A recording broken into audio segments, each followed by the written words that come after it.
All right, and now, ladies and gentlemen, it is my pleasure to introduce the Sheriff for Sonoma County, our Grand Marshal, Mr. Mark Ide.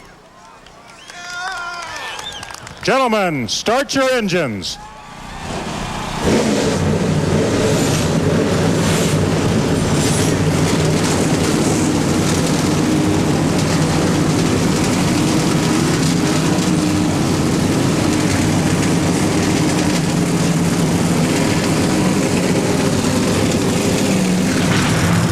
From the rain of Alabama a week ago to the sunshine of the Bay Area, NASCAR Winston Cup teams have crossed the Golden Gate Bridge and come to the hills of Northern California, whose valleys produce some of the greatest wine in the world. Serenity usually surrounds this valley, but today the ear-splitting sound of race cars ascends from Sears Point Raceway.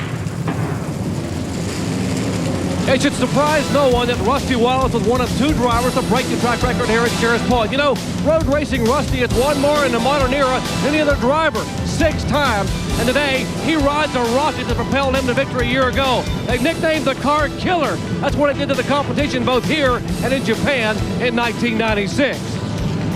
On Friday, Mark Martin won the pole with a track record. Today, he hopes to break a personal record. He hasn't been to victory lane in 42 races. That's the longest winless streak since the first win in his career. Right now, he's on the pole. In 74 laps, Mark Martin hopes to be in victory lane.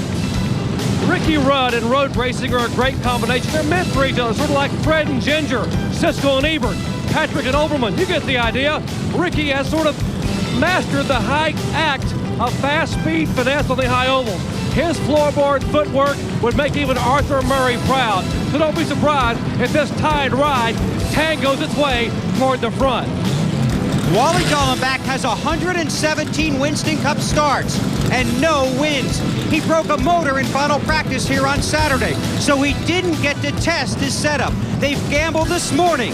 Very seldom is a guy who's never won a race one of the favorites. But believe me, this guy rolling off here truly is today. Only once in the 8-year history of this race did a driver come from the back of the field to win. Actually, it happened twice in the same race, and Ernie Irvin was the man to do it. He said, my secret, I try to outbrake him in turn 11. This morning, his team changed the motor, the transmission, and the rear gear in the car because he said braking won't be enough. I need to get off turn 11. I'm going to do it all with second and third gear if it stays in the car.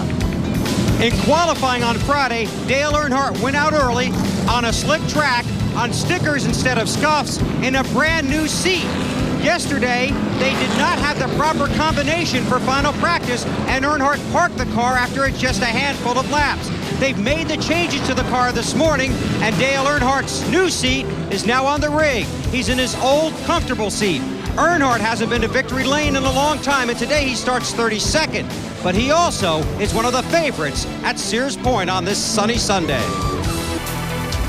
Last week at Talladega, we talked about Martinsville and Bristol being such mechanical racetracks. And at Talladega, all the drivers were concerned about was air and trying to get aerodynamics to get the car through the air.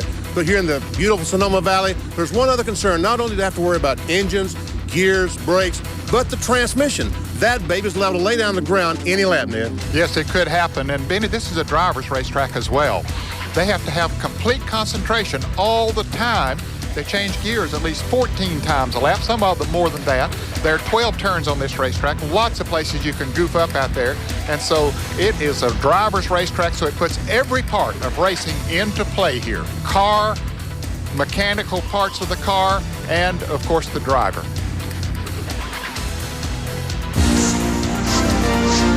ESPN, the world leader in motorsports coverage, welcomes you live to Sears Point Raceway near Sonoma, California, and the Mart Supermarket's 300 NASCAR Winston Cup race.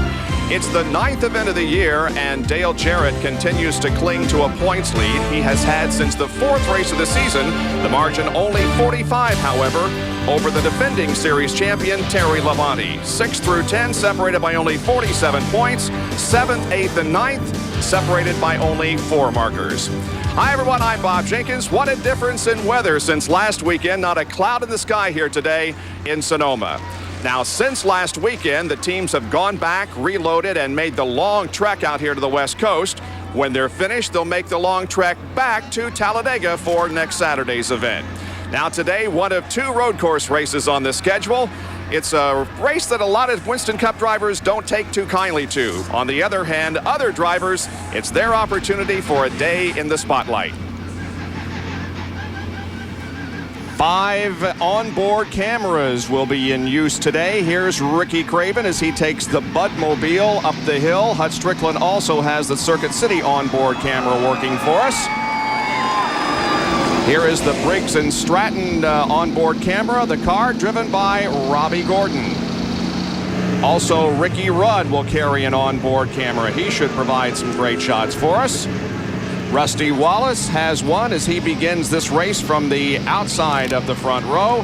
And Mark Martin also has the onboard camera, and he is the pole sitter for this event. One more warm-up lap, so we're going to take a break. Stand by for the start of the Save Mart Supermarkets 300 from Sears Point.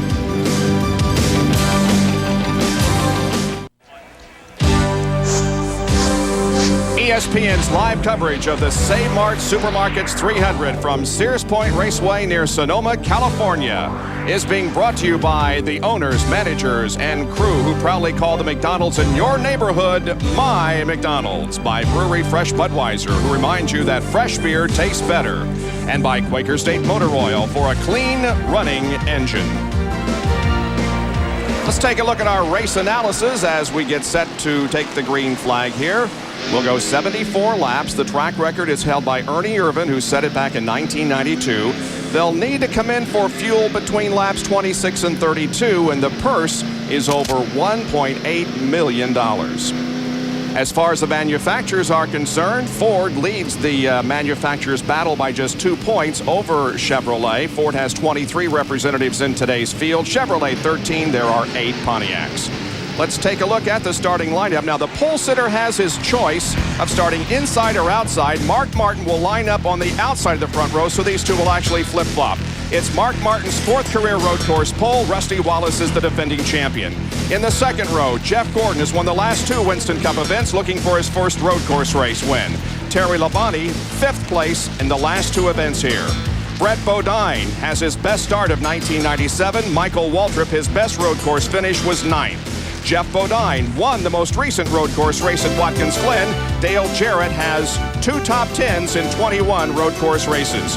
Wally Dallenbach finished 3rd here last year. Ricky Rudd has 5 road course wins. In the 11th position, Kyle Petty with 1 road course win, and Ted Musgrave. Starting 13th and 14th, Bill Elliott, who was injured last year and missed this race, and Ward Burton, who is 11th in points this year. He was 38th in points at this time last year. Inside of row 8, Kenny Schrader, 6 straight top 10 Sears Point finishes in Sterling Marlin on the outside.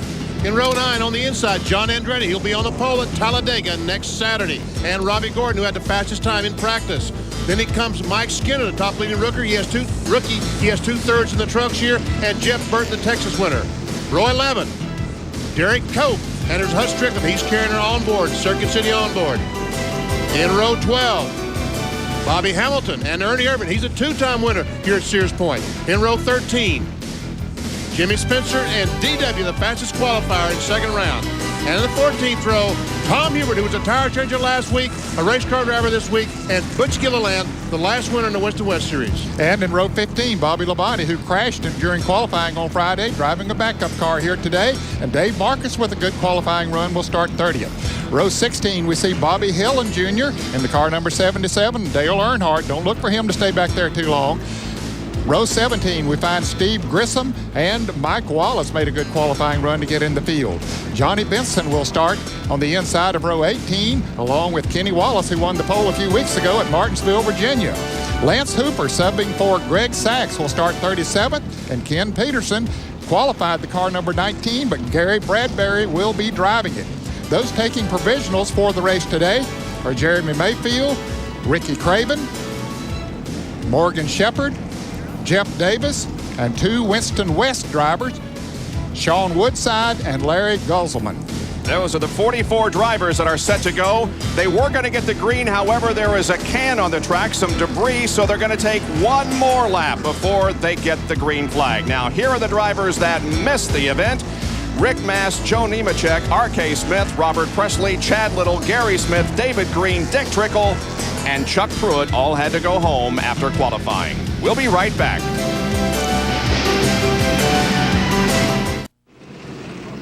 Starting field comes up through the S's. They're just a short distance away from the green flag. Last week, rain out on Sunday and Monday, but we are back at Talladega this coming Saturday with NASCAR today at 1 o'clock Eastern Time over on the Deuce.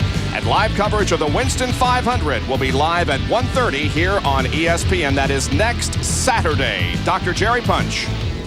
If you're wondering why Mark Martin is starting on the outside of row one when he's the pole sitter, that's a NASCAR rule in any race, be it an oval track or a road course. The pole sitter can decide to start on the inside or the outside. It's rarely done. About 3 or 4 years ago, Ricky Rudd started where Mark Martin is starting today. But why did he choose that? Well, turn one is the fastest part of the racetrack. He wants to be on the outside so he doesn't get bottled in going up that hill in heavy traffic. Let's check in with Bill Weber. Well, Doc, another guy to watch today is Mark Martin's teammate, Jeff Burton. He's a big beneficiary of the rain out of Talladega. Wasn't feeling well last week, feels great this week, qualified 20th, but his laps have gotten faster every time he's got out on the track. And his crew's optimistic Jeff Burton will have a strong finish on the road course here at Sears Point. Beautiful field of cars and people everywhere. Well over 100,000 people have gathered to see this NASCAR Winston Cup event. They come off of corner number 11 looking for the green flag to begin the race, and the green is out. We are underway.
Mark Martin has gotten off to a great start as they work their way through the S's. He's leading Rusty Wallace, but by less than a car length, and Jeff Gordon has moved into third spot.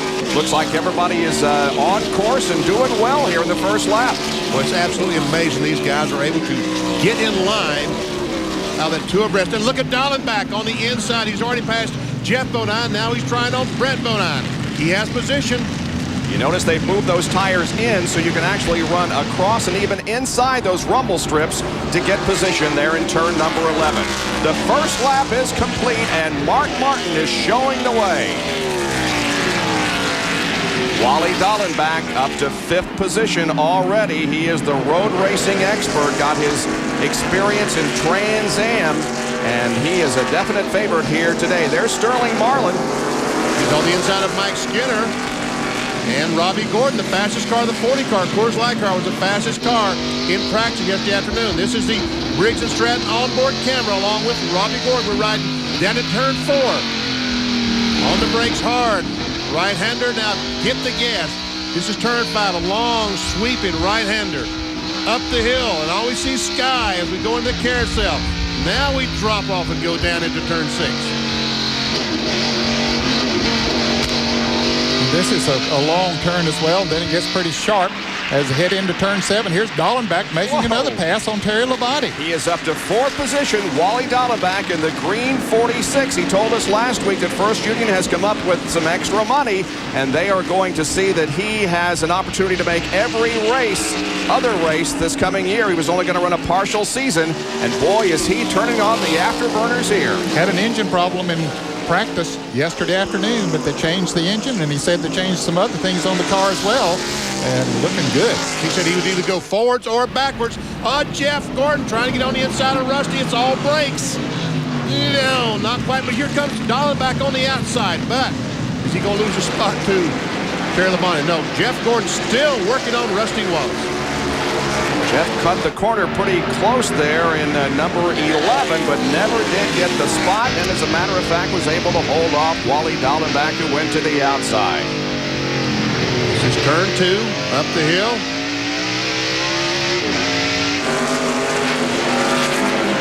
Now they're going to turn left. That's 3. They go back to the right, 3A. Sterling Marlin, he and Robbie Gordon still racing, bumper to bumper. That's John Nemechek. John and Freddie. Sterling Marlin had a good first lap. He's now up to 17th position.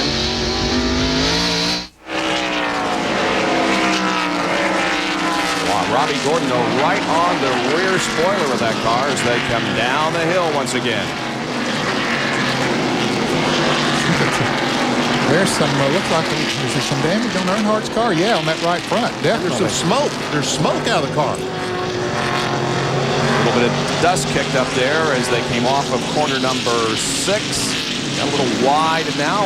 Earnhardt is going to go to the inside of Bobby Labonte and pick up the spot. And put him up to 28. He started 32nd. Up front, still about a car length advantage or less. Mark Martin over Rusty Wallace, Jeff Gordon, and Wally Dallenbach. Now, is Gordon going to try it this time? No, he will settle in and run in 3rd place. Here's a Napa field summary. And folks, believe it or not, they accelerate 3rd gear. And right here, Rusty's going in 4th gear. About just before they back off right here is the fastest spot on the racetrack. Gears back down again. Boy, are they busy. They work for everything they get.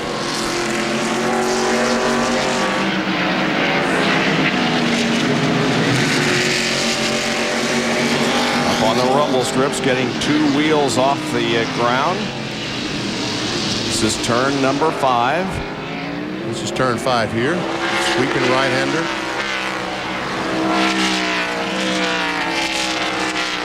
There's Ricky Rudd, who is a 5-time winner on road courses. He's right behind Dale Jarrett. Go through this corner about 75 miles per hour.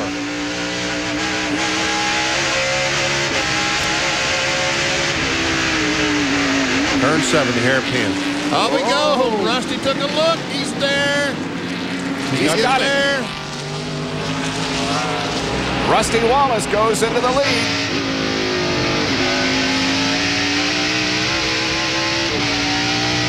And that pass was accomplished on a section of racetrack that you don't normally associate with passing. Normally you don't. Through the S's, they say that is among the worst places to try to pass, but apparently he saw a weakness on Mark Martin somewhere in that area and decided he'd make the run at it. Looked like a moment ago when Jeff Gordon got alongside Rusty Wallace. Rusty said, look, I think I got to step it up because right now Jeff Gordon's running faster than I am. And he has stepped it up. Taking the lead. Now let's see if Jeff Gordon can come up and make a move on Mark Martin. That's him, Jeff Gordon, the DuPont Chevy.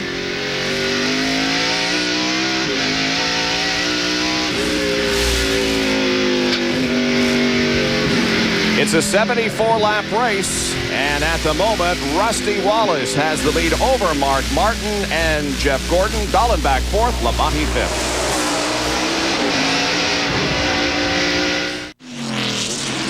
And Rusty Wallace, he missed the corner. Whoa! The leader, Rusty Wallace, overcooked it going into turn 7, relinquishes the lead, falls back to 5th. Man, oh man, the right front brake just locked up going in the corner. He got in there too hard, apparently, and just had to hit the brakes hard, and right out into the grass he went. Jerry Punch. Well, a minute ago when he took the lead, Robin Pemberton looked at me and said, you know, we had a meeting this morning and talked about him being patient. So that's our Mr. Patience. He went at a whole 3 laps until he decided to charge for the lead. But right there, that charge could have cost him. Well, he'll have to work his way back up. Rather uncharacteristic of Rusty Wallace, but here's how it happened. Coming down off 6, at full throttle here to 7, and then he just stands on the brakes and he gets in the corner too hard. He has to lock him up to keep the car from going on up in the dirt. Yeah, he was going to spin it out if you turned that car right going in there. He was in there too hard. He realized it. So the best thing he could do is keep it straight, not spin it, get on out there in the dirt, lose those positions, and come back. Now from his bumper cam.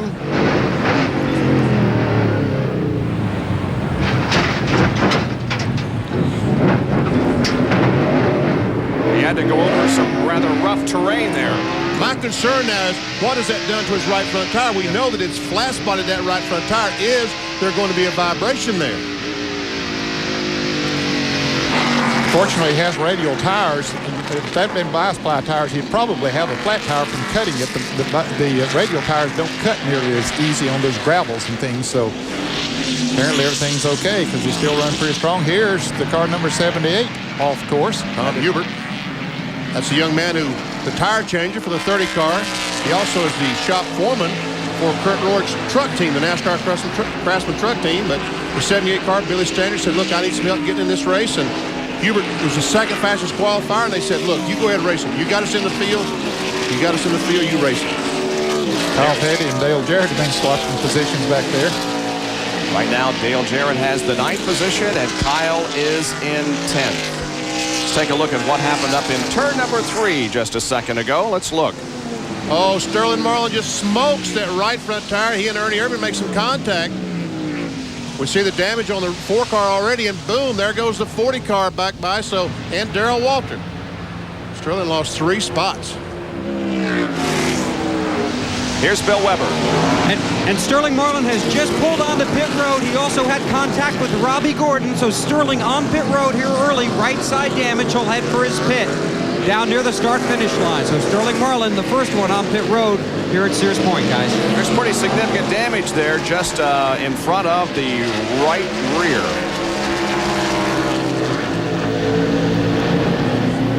Jerry Punch.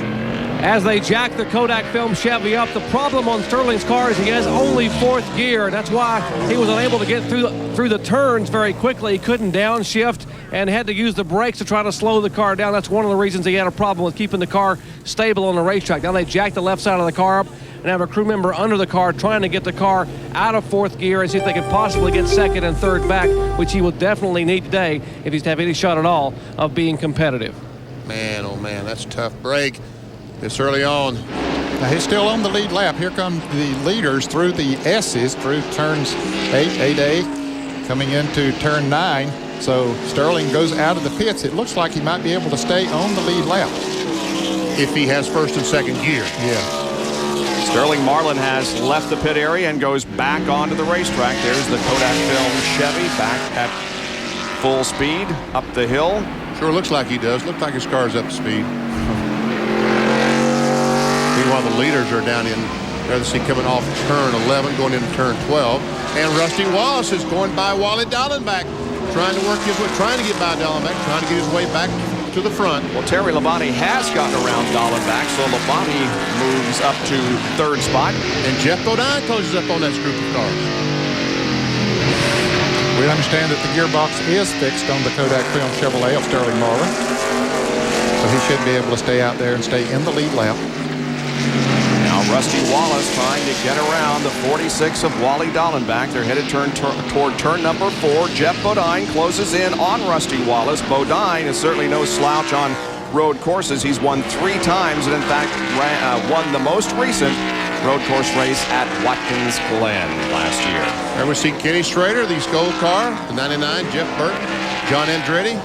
Here comes DW, Wally and Robbie Gordon now back to the lead. This is Mark Martin and Jeff Gordon, and they're putting some distance on Terry Labonte. And here comes Rusty, and he's trying to get by Dallenbach. Looks like he might do it. Jeff Bodine, is he going to try to do the same thing? Yeah, but he couldn't get the traction off that turn from the low side of the racetrack. So Rusty is back up to 4th now after losing the lead when he overcooked it going into turn number 7. We're looking back from Rusty's vantage point to Dallenbach and Jeff Bodine.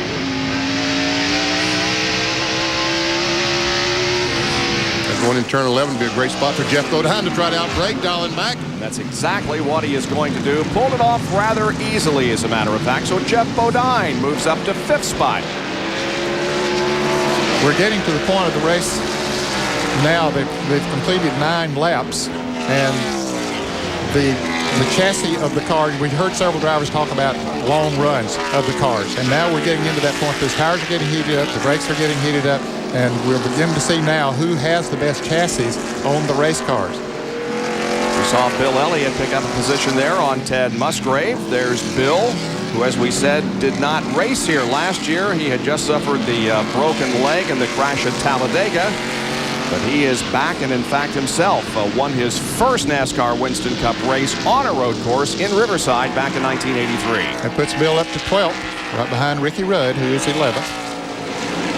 Musgrave 13th.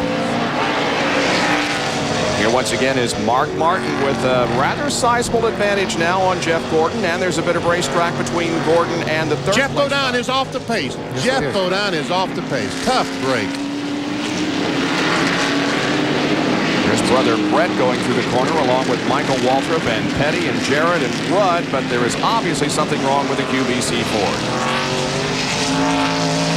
I see a little whisper of smoke. Yes, I did, Ned. I did as well. Now, this is a tough spot because he's not up to speed and he's got cars behind him through the S's. And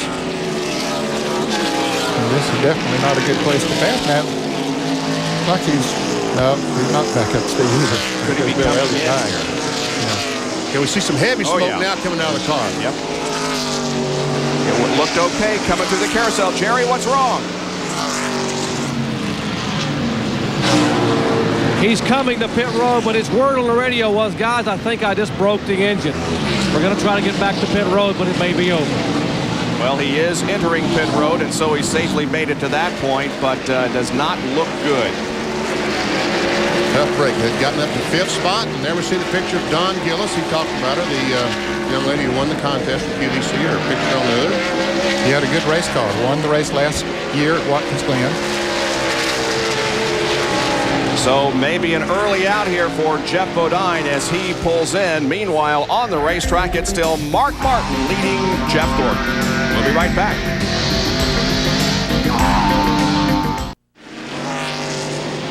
Back at Sears Point Raceway, Sonoma, California, the Save Mart Supermarkets 300 underway with Mark Martin leading Jeff Gordon, Terry Labonte, and Rusty Wallace. Here is Wally Dallenbach running in 5th position. Looks like Dale Jarrett in front of Kyle Petty now. There's the Burton brothers. Ward Burton, the 22. Jeff in the 99. Jeff started 20th, and he's up for 14th spot. Yeah, made a good move. Here comes Ernie Irvin into the picture. Ernie's made a good move also. He started 24th. Now he's up to 17th. And he is battling with John Andretti, the RCA car. That's Ernie, the 28th, the black Haviland, Texaco. And there's Darrell Waltrip right on his bumper. Darrell started 26th. You see, Ernie's got some damage to the nose of that car. He's ran the back of someone.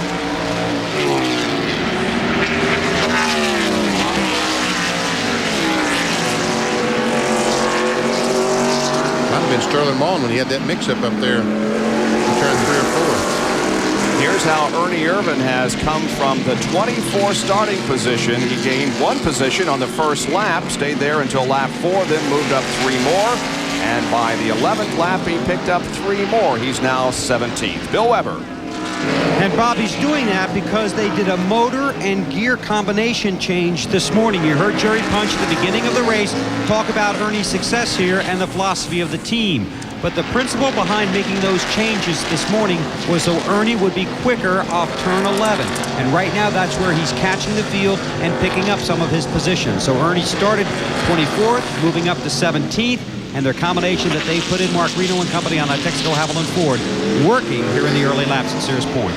2-time winner here at this racetrack in 92 and 94. And Darrell Waltrip looked a little racy there, trying to get on the outside of Ernie going into turn 7.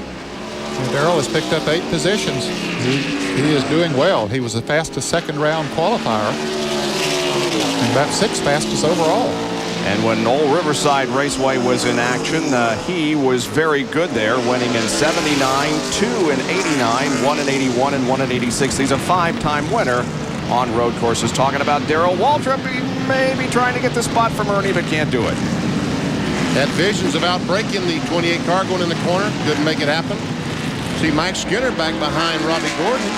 Pretty good run for Skinner. First time here in a full-bodied stock car. Robbie Gordon was the fastest during happy hour yesterday. And as you can see from the Napa Field summary, 43 cars still out there on the racetrack. Jeff Bodine is off the track, not officially declared out of the race yet, but he is off of the racetrack. Or when you hit those bumps, the car upsets pretty well, doesn't it? Yes, it does. It's just amazing how busy these drivers are as you go around this racetrack. Well, let's get the Jeff Bodine story from Dr. Punch. Well, Jeff is back in the garage area. He's climbed out of his Ford Thunderbird. Jeff, you thought car number 7, qualifying 7th, would be an omen, but it wasn't. I don't believe in that stuff, and I guess today proved that. No, I don't. I'm not superstitious.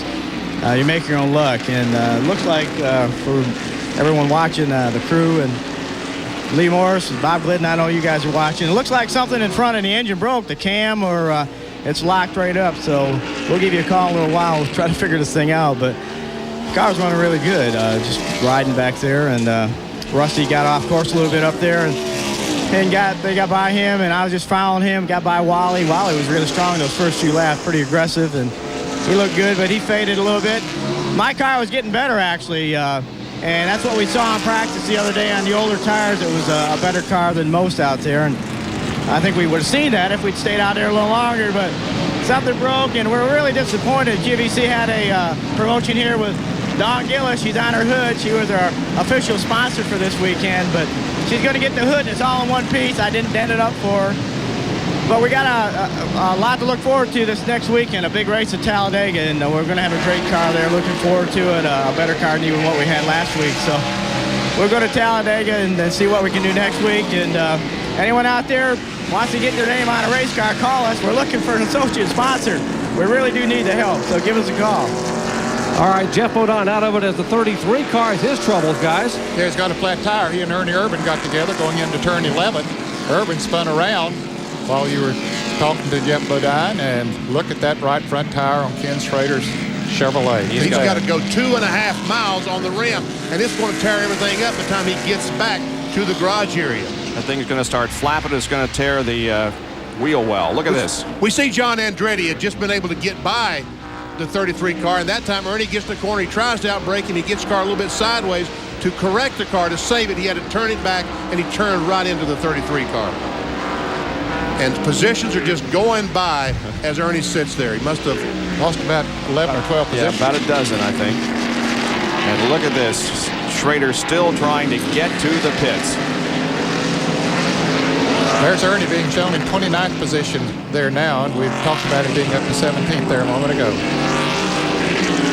But he has come from the back of the pack before to win this race. He has not had a great deal of success in the last 3 races. You saw there how he has fallen in the point standings, but don't count Ernie out yet. Here he comes off of corner number 10. If he's going to the pits, he will... Meanwhile, Ken Schrader continues to limp around. He's just now getting through the S's, so he's still got a ways to go before he gets to his pit area. We'll take a break and be right back. From the bumper cam, you look back from leader Mark Martin's car to second place Jeff Gordon. Ken Schrader has made it into the pits. They have made the repairs, and Dr. Punch was there when it happened. Well, they came in and took what's left of this right front tire off the car, and what Kenny said was that the contact with the 28 car basically sheared off the valve stem and cut the tire down, and that they're carrying it behind the wall. They were going to just change 2 right side tires and try to get back and stay on the lead lap, but NASCAR was going to hold him 15 seconds on pit road, and when they held him, he said, we might as well change left side tires while we're sitting here because we're going to go a lap down anyway. He did indeed go a lap down, Jerry, back in 43rd position. There we see him. He doesn't realize just how flat the tire is. This is going into turn 3. He tries to turn in, and the car bent that right, since the right front tire right front tire is flat. It just simply will not turn. And he finally just had to slow down and ride around the racetrack about 20 miles per hour. Bobby Labonte and Jimmy Spencer, along with Bobby Hamilton, racing here into turn number 7. Meanwhile, here is the top trio. It is Martin, then Jeff Gordon, Terry Labonte, Rusty Wallace. And we see that Wally Dallenbach has slid backwards. There goes Dale, Brett Bodine, Ricky Rudd, Michael Waltrip, Kyle Petty, Bill Elliott. Here's Jeff Burton trying to outbrake Ward, his brother, into turn number 11. Give me room, brother, please. And he did. Gave him room, but Jeff broke loose and Ward kept the position. Yep. Jerry, Wally Dallenbach is back now to 12th position. What's going on there? Yeah, remarkable, Bob, considering the fact that he did not get passed on the racetrack the entire race a year ago, starting back in 15th and finishing 3rd. Only lost spots in the pits on pit stops. The word is that the problem is the brakes. They may have broken a brake line on the car number 46, the First Union Chevrolet. The brakes have gotten worse and worse and worse. And now Tony Glover and the crew are going to discuss it. Apparently, it just gotten more and more worse for Wally Dallenbach. Let's check in with Bill Weber. And Hut Strickland on pit road. They changed left side tires, dropped the jack, and set Hut out. The tires looked fine when he went by me, but he might have thought he had a left side going down. So Hut stops, gets 2 tires, fuel, heads back out, does not lose a lap. This might be strategy. Could be. Hut Strickland might be pitting right now and hoping the caution flag comes out. He can stay out there and maybe gain some spots. And we will see that on road course racing sometimes. They'd rather stop under the green than have the caution come out right after they stop.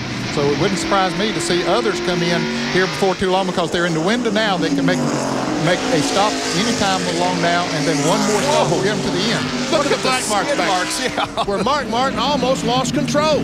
Wow, he came out of corner number 11 and had it sideways, but he maintains the advantage over Jeff Gordon. Boy, that was a scary moment for Mark. Even leading the race around this racetrack is difficult. I'm telling you. As Rusty Wallace has found out, and now Mark Martin's finding out. You see how these cars go through the corner, and the cars just don't get a lot of body roll? That's because they started using rear sway bars. You know, bars that keeps the body flat. The wheels go up and down, but the body stays flat, and that's one reason they're going so fast now around these tracks is with the rear sway bar. They've always had a front. Just in the past few years, they've started running the rears. We're talking about Wally Dallenbach. He's dropped all the way back to 22nd now. Wow. And as you can see, only one car, that is Ken Schrader, that is not on the lead lap, and Jeff Bodine is now listed as out of the race because of the engine failure. On board with Rusty Wallace. Whoa, look at him. He's sawing the wheel there, and so did Mark Martin just a lap ago when he went through corner number 10. Look at this. Watch this. Now, I want you, when he gets through, watch the black marks. Look at the black marks that he leaves right there as he gets that car under control. Wow. But he really didn't lose much time to Jeff Gordon. I expect, of course, Jeff was already off the gas heading into turn 11, but he probably hit the brakes a little harder than he meant to, so he's going to wreck. In fact, it looks like that Terry Labonte, his teammate, is closing in on Jeff Gordon, and Rusty is staying right there with him. Basically a 4-car race at the moment. Here comes the 5th place car of Dale Jarrett, then Brett Bodine, Ricky Rudd, Michael Waltrip. Here comes Bill Elliott and others, including Kyle Petty and Ted Musgrave. And there's DW still following John Andretti. And he's still moving up too, Darrell. I mean, Benny, he's up to 15th now. He was very optimistic yesterday afternoon in happy hour, said he felt like it's one of the best cars he'd had in a long, long time here on any road course. Right now he's trying to work around John Andretti. Ward Burton to the inside of Kyle Petty as they cross the start-finish line and head up the hill. Here's a pretty good race.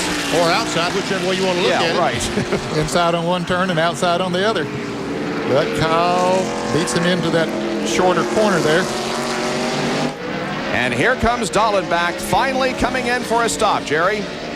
Well, they had to go ahead and stop now. The brakes have gotten worse and worse, so he's really being very careful coming down pit road. The pit road speed starts at the first pit box and goes to the last pit box. They will change the tires on the right side of the car. We are just hearing, by the way, that Sterling Marlin has the car stuck in 4th gear only again, so he'll be coming in very shortly. His car's slower on the racetrack as work continues on the First Union Chevrolet. Right side tires, now left side tires. And as of yet, they have not raised the hood. They're trying to look at the brake calipers. They take the tires off, see if there's a broken caliper, and looking now at the left rear to see if possibly there could be a problem back there in the left rear. Now one crew member inside the car working in the back of the race car. As the leaders now come down through the S's headed for turn 10, Dallenbach still sits on pit road and now moves away and will try to stay in the lead lap as the leaders now head for turn 11. Well, he was in for 38.5 seconds, and it looks like he's having a little bit of difficulty getting that car up to speed. Brakes, awfully hard to keep brakes on this car. You got to have a lot of air going through them, and because there we see the leader, Mart Martin, coming right behind Dallenbach. That's how close he is to being lapped. And Kyle Petty, we understand, also had a problem on the racetrack. Coming into turn 7, similar to what Rusty Wallace, he goes in a little bit high, locks that brake, and here he goes, gets all 4 wheels out on the dirt. Plows a little bit there. That fiberglass don't like that plowing. So Kyle lost several positions. Here now, Rusty's got around Terry. Rusty has been... Whoa, and Gordon is off course. It's Robbie Gordon. That's turn 2, I believe. Yes, it was. This is around 3 as Mike Skinner goes by. Oh, Skinner goes straight. Wow, right he's through off the course. dirt. Where are you going, Mike? Where'd he wind up? Well, he's out back there. on track. Back on track Yeah. now. And Robbie Gordon is off the pace. Well, I think it looks like the front end's knocked out of alignment on the car, Benny. I thought when he went off there. There's some damage to the right front, yes. Yeah. All right. All right, let's take a look at some replays here. Oh, he's smoking. I mean, it looks like the engine's gone or something. That's what caused him to go off that's course. what caused him to go off course. Yeah. Wow. He just keeps going out through the grass. Yeah, he loses an oil line or something, and the car is still running, going back to the pit area. So, man, there we see where he got that damage. Well, Robbie cut his teeth, of course, in the desert, but that isn't my idea of desert off-road racing. And here is how Skinner got off course. And he comes right back out beside of Bobby Labonte. Bobby goes on by. And there we go. Bill Weber, you got the story on Robbie Gordon? Yeah, he may have cut his teeth in the desert, but here in wine country, he's cut a brake line, and he's also lost his power steering. So I imagine his hands are pretty full right about now. Also looking for Dale Earnhardt to pit, and he just pulled onto pit road now. So the race really begins here for Dale Earnhardt. They had planned to pit pretty early, and this is what they're going to do. Earnhardt's coming in. He's going to get 4 sticker tires. They're going to add 1 pound into the front and 1.5 pounds into the rear. Robbie Gordon now passes Earnhardt here on pit road, and Robbie will seek some assistance from his crew. The Goodwrench Chevy here on pit road. They've got the right side tires on. Jack is down around to the left side. Chocolate Meyer shoves in the second can of fuel. Earnhardt's car looks pretty good on this side. Can't see the right front damage. The 40 also on pit road. Hood goes up on Robbie Gordon. Earnhardt stalls the car. Earnhardt refires, gets a push, he's away. 22 seconds. And it appears as if the drivers are thinking that there may be a caution here because of oil on the track. Several drivers are complaining about that, and he hopes that the caution comes out soon. Well, you can bet that Dale Earnhardt's complaining about it because he'd like to see that caution. Down to Jerry. We're hearing from the Robbie Gordon pits it may be a power steering problem, maybe power steering fluid we saw come out of that car as he comes down pit road and now makes the hard left-hand turn right by us, and we'll head back to the garage area. His teammate, by the way, Wally Dallenbach, the brake pedal is stuck in the floorboard. He has little or no brakes. He's going to slow the car down totally with the transmission as long as it lasts. Wow. Tough assignment for Wally Dallenbach. We are early in the race, and Mark Martin continues to lead here at the Save Mart Supermarkets 300. Back at Sears Point Raceway, leaders pit stops beginning here on this road course. Jeff Gordon in, right side tires already on, a chassis adjustment in the right rear. It's full of fuel, left side lug nuts on. He will be down and away. Let's check in with Bill Weber. 4 sticker tires for Jeff Burton, 1 round of wedge in the right rear, fuel going in. These guys that get sticker tires have to be very, very careful, very slick when they leave pit road. It takes these tires a little while, about almost 3/4 of a lap, to come up to temperature. Leaders are in the hairpin. Coming off turn 7 is Mark Martin. And we see Mark is starting to catch some traffic. He's lapping cars in the lap two. Now might be a good time for Mark Martin to make his pit stop before he starts lapping cars, because once he starts lapping cars, they will slow him down considerably. And right now he has good, clean racetrack. Well, yesterday, rain out at the Indianapolis Motor Speedway as a practice for the Indy 500 was supposed to begin. They are underway with practice today, and they will have daily reports beginning at 5 o'clock Eastern Time tomorrow on ESPN2. Indy daily reports beginning tomorrow. The leader, Mark Martin, is in the pit area. A great time to pit. He was catching lap cars. Now he can go back on the racetrack, hopefully with some green racetrack, clean racetrack in front of him. Slowly down pit road. 35 miles an hour. It's a long way down to his pit stall. Jerry Punch is waiting on him. Now he arrives. Well, it should be a routine pit stop for Mark Martin. They wanted to actually wait about 3 or 4 laps, but because of the early pit stop of Gordon, they had no choice. Martin is in. Terry Labonte is in right behind him. Right side tires on the Kellogg's car. Now left side tires on the Valvoline Ford. No chassis adjustment. Slight air pressure adjustment. Mark is down and away. Darrell Waltrip is in front of Bill Weber. What a run it's been for Darrell. He's got right side tires on, but now the left side. The fuel is in. He's getting his windshield clean. He's also getting sticker tires. Some guys are taking scuff. Waltrip's on his way back out. The 43 is also on pit road, changing right side tires. Should be 4 for Bobby Hamilton as well. Bobby Hamilton's crew goes to work on the left side, changing tires over there. Fuel being put in for Bobby. The leader of the race is Dale Jarrett. It's important to him, of course, because he needs the 5 bonus points. Every little bit helps. Now the crew has completed the work on Bobby Hamilton, and he rolls away. And I think that's the only reason that Dale Jarrett stayed out there when the other leaders came in, was to get that 5 bonus points. There is our leader now, working his way. The only thing would hurt Dale Jarrett right now, if the caution flag were to come out right now and they close pit road, he would be in trouble, because I expect him to make a pit stop the next time by. He can't ride out there and let the caution flag come out. We're going to know in a moment. Yes, indeed. Dale Jarrett heads for the pit area, and so he relinquishes the lead. Now, if the caution comes out right now, he's okay, because they already made the entrance into the pits. So Dale will look for his assigned pit stall. 35 miles an hour is the speed limit coming down here. Jerry Punch, he'll soon be near you. Well, lap 25, exactly what Jeff Bodine did at Watkins Glen. Split the race in 3 parts. As Jarrett pits lap 25, probably will come back in on lap 50. As right side tires are going on, they make a chassis adjustment in the left rear. 1 round in the left rear, and now tires going on the left side. As lug nuts going on, the car full of fuel. Jarrett is down and away. Good Great pit stop. Yep. Great pit stop. 18.5 seconds, and Dale Jarrett rolls back out. And now on the racetrack, we have a battle between Mark Martin and Rusty Wallace. And I think this is for the lead. So Rusty had a great pit stop. He moved from, 4th up to, he was running 3rd, and moved right on the back bumper of Mark Martin on his pit stop. Well, Rusty Wallace was in the lead at one point, but lost it when he came into turn 7 too quickly. Here he is moving through turn number 6. We're going to follow him down to turn 7 and see how things go this lap. Mark Martin is the leader of the race, though, at the moment. This is where he locked up the brakes before. And watch, he closes up right on the back bumper of Mark Martin and trying to go on the outside. Close quarters. So good battle ensues here. You can see that Terry Labonte is running back in 3rd spot. Jeff Gordon is 4th, and Dale Jarrett is 5th. 25 of 74 laps complete.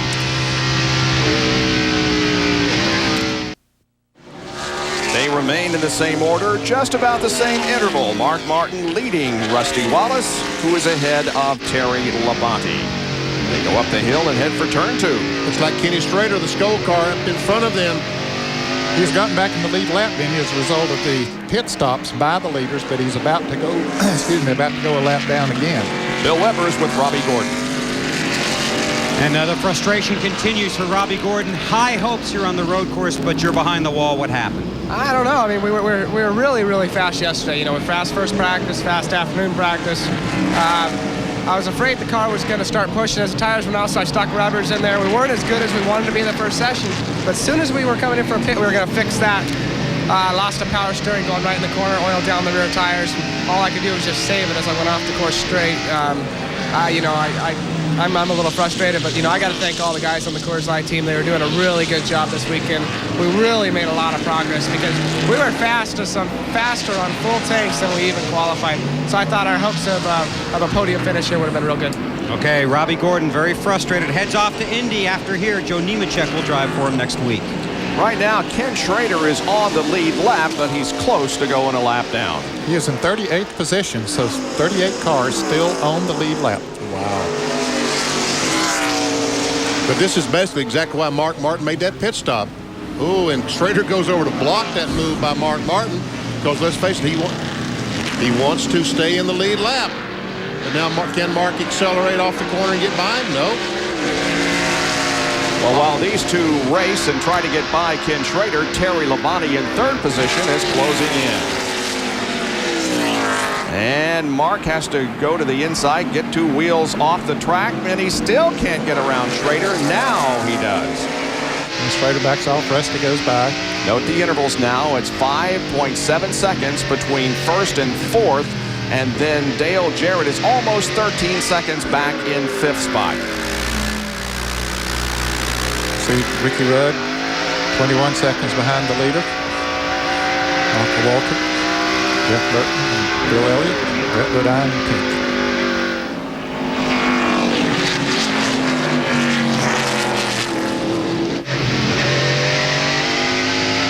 Down through the carousel, and since they have gotten around Ken Schrader, no traffic to contend with. No traffic, so that's exactly why they made that pit stop. Rather than contend with the traffic and slow down, slow their lap time down, go in the pit. All the other cars are pitting anyway. Here comes fifth place Jarrett. Like the Gunzelman car there. Ricky Rudd. Walter Burton, Elliott, Brett Bodine. Darrell Waltrip racing with Ted Musgrave. That's for position. The 19 car, Gary Bradbury, is a lap down. And that's for 11th position, too. He is really making a charge towards the front. He sure has. He started 26th, 18th on the 13th lap, and steadily up to 12th here on the 27th circuit. There is John Andretti, and here comes Bobby Labonte, and he too is making good progress. Started 29th, was 26th on lap 13, stayed there till lap 19, and now on lap 27, up to 14th spot. Good run for Bobby. Meanwhile, it continues to be about a car length and a half between Martin and Rusty Wallace. Going out into turn 4. And the long sweeping right-hander. It's a Napa field summary showing you where everybody is running at the moment. The numbers in parentheses indicate where they started. These cars are running about 75 miles per hour as they go through turn 6, carousel. Third gear, they'll accelerate, shift into fourth. Somewhere in the 130, 35 mile per hour range as they slow down to 40 miles per hour. Wow. Oh, Rusty. Oh, he's got good Can he get inside the grip? position. Nope. Boy, it's so slick down on the inside of them. When you mash that gas and you're in second gear with a low gear rear end ratio anyway, and it really puts that power there, and it just simply won't get a bite. There's no doubt that Rusty Wallace has a very fast race car, and he is just looking for the opportunity to get by Mark, but he may have lost a car length or so on that little incident. They get that corner about 100 miles per hour. Now, back to 112, 13 miles per hour, downshifting, down to 40 miles per hour once again. And the interval closes again. Here's a battle between Ernie Irvan and Ward Burton. That is for 15th position. Ernie Irvan now up to 15th. Well, after that spin down in turn 11, he and Ken Schrader got together, and he dropped back to that 27th position or something. He's moved back up. He was moving up at that time. Gary Coates got a good run going into Skittles Pontiac behind this group. The 17th spot, there he comes. Spencer, Kyle Petty is falling back here. And here comes Earnhardt. He's up in 20th spot now, and Steve Grissom on the inside of Lance Hooper. Oh, 3 abreast. Jeremy Mayfield to the inside. Whoa. And Hooper is the man that comes out ahead. they came out just the way they went in the corner. Lance Hooper, the hardest car, was the West and West champion in 1996. He's driving for Greg Sachs, who I think we told you last week broke his foot in a testing accident in Greenville Pickens Speedway. So road course is not really a good place to run with a broken foot. But he will be back next week at Talladega on Saturday. See Hut Strickland as he goes by. Red is back in 29th position. He's almost 59 seconds behind the leader. It's Morgan Shepherd. Tom Huber. There's Butch Gilliland, the 38 car. He was the, I think that's it, the last winner. Last winner on the West and West Series. Once again into corner number 11, it's Mark Martin leading Rusty Wallace and Terry Labonte not too far behind. There are the top 5. 30 laps are now completed out of 74 in the Save Mart Supermarkets 300.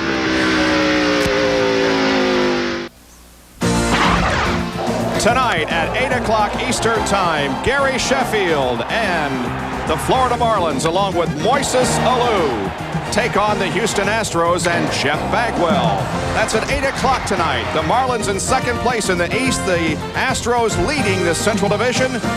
ESPN Sunday Night Baseball at 8 o'clock tonight.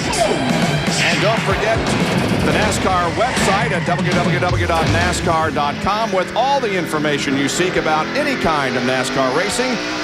Get on board with the Super Highway and find out all about what happened at the truck race yesterday in Portland, and at the conclusion of this race, all the statistics that you need to know. NASCAR Online. Well, it remains just about the same, doesn't it? About the same interval between first and second. Yep, Mark Martin leading, Rusty Wallace staying pretty close on him. Hasn't made a major charge here recently. Terry Labonte staying right in there. He might be creeping up just a little bit.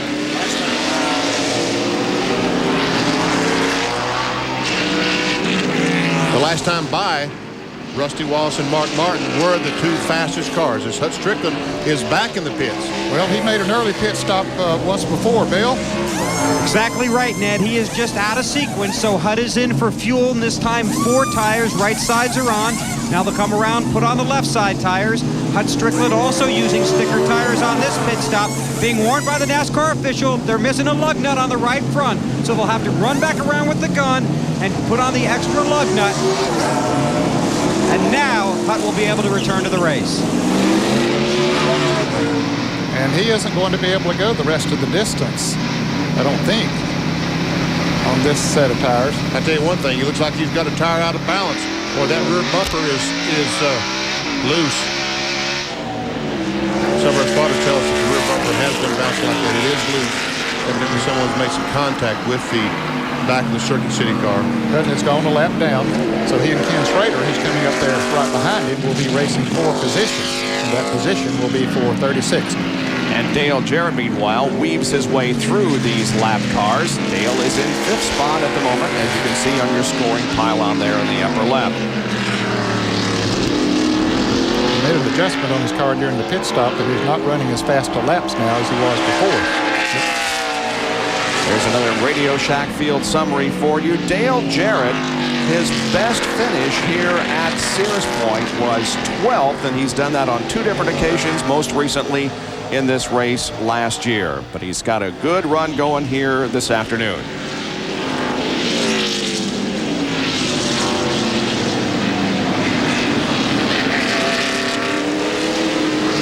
Then you talked about the 5 car being a little bit faster than the rest of them. The last time by, he was the fastest car of the first 6 cars. He ran 90.364, and the leader ran 90.030. Ernie Irvin goes by. There is Ward Burton. Here comes Derek Cope out of the corner. Jimmy Spencer. And there is Dale Earnhardt, who is back in 19th position. So he's moved up from his starting spot of 32nd, but he is just not a contender as he usually is on a road course. I'm told that Robbie Gordon's been able to repair his car. He's going back out on the racetrack trying to get all the points that he can. There he is with Briggs and Stratton on board. Thank you for bringing that camera back out, Robbie. So the only car that's shown off the track but not officially out of the race right now is Ricky Craven, who has a transmission problem. Jeff Bodine is indeed out of competition. There you see Ricky with his onboard camera as he waits for repairs to be made to the Budweiser Chevrolet. Back on board with Mark Martin, looking back on Rusty Wallace. Coming down through turn 6, the carousel. They'll accelerate up to turn 7. There he is. Boy, these two cars are awfully close today. Not a great deal of difference.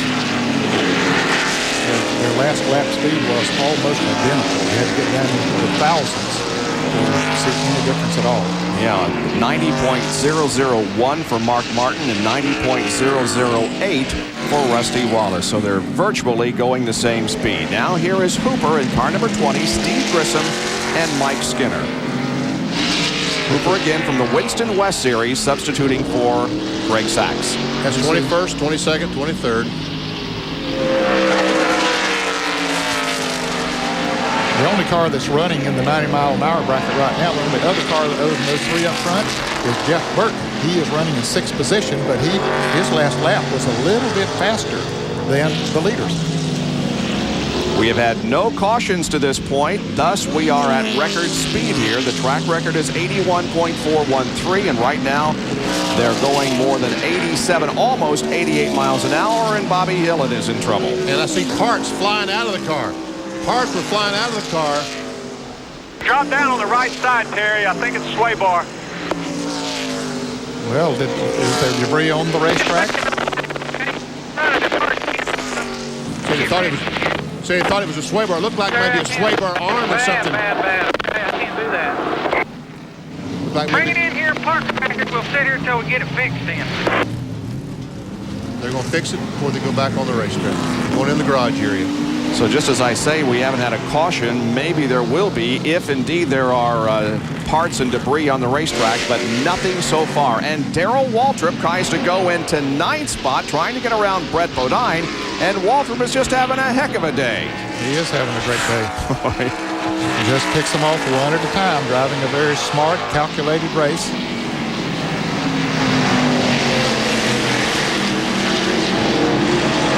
Down through turn 6, he's looking inside of Brett Bodine. Let's see how he handles this long straightaway down to 7. He may have the spot, and by golly, he does. Yeah, he just goes in there high, and Brett backs off, gives him the room. Brett knows he's a little bit faster right now. And Ricky Rudd has a problem. Wow.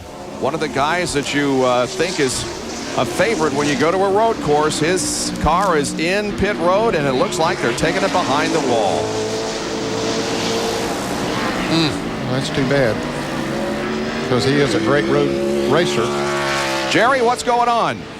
Well, it's the old nemesis here on the road course. Apparently the transmission has come apart inside the Tide Ford, so they're going to try to push the car. Ricky was trying to get the car on the pit road, couldn't make the turn, ended up coasting down here. The crew has now pushed the car behind the wall behind us. They're going to try to get this car to the garage area, get the transmission fixed, and get him back on the racetrack to pick up some valuable Winston Cup points. But a tough day for a 5-time road course winner. And Rudd comes into this race in 7th position in the point standings, only 1 ahead of Dale Earnhardt. We'll be right back.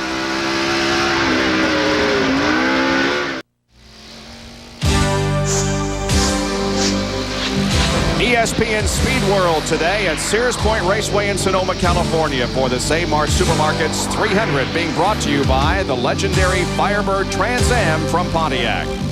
By True Value, official hardware store of NASCAR and garages everywhere. By the Exide NASCAR Select, so reliable it's the official battery of NASCAR. And by Firestone, America's tire since 1900.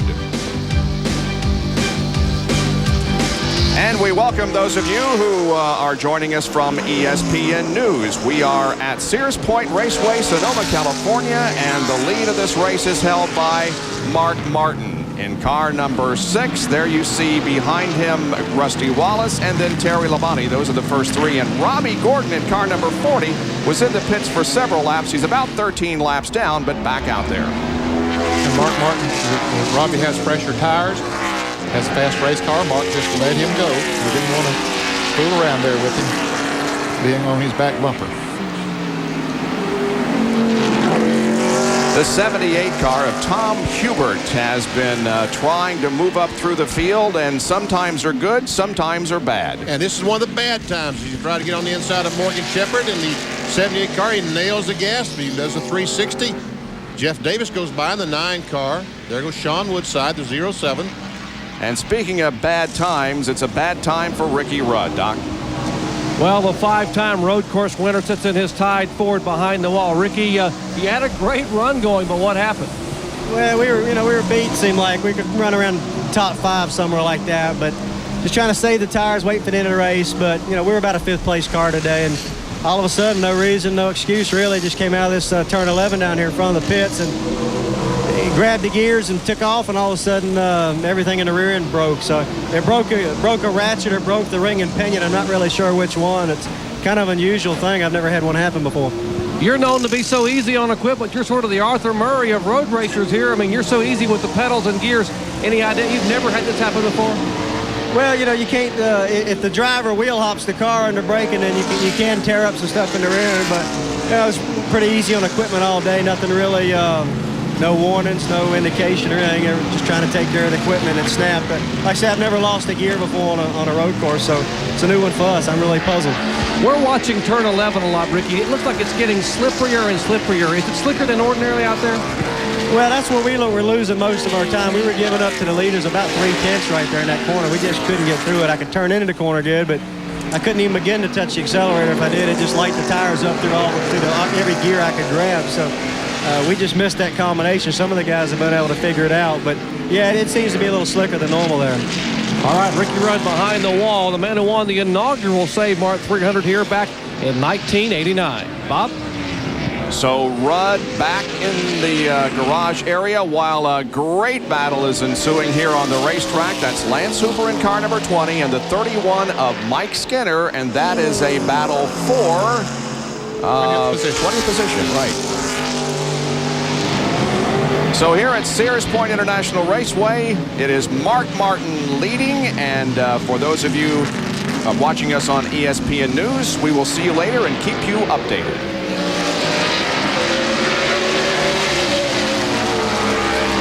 Lance Hooper having a pretty good run here in the 20th position as we are at Sears Point Raceway, Sonoma, California. 35 laps to go in this 74-lap race. Mark Martin is leading, followed by Rusty Wallace, and the Radio Shack field summary will show you where everybody else is running.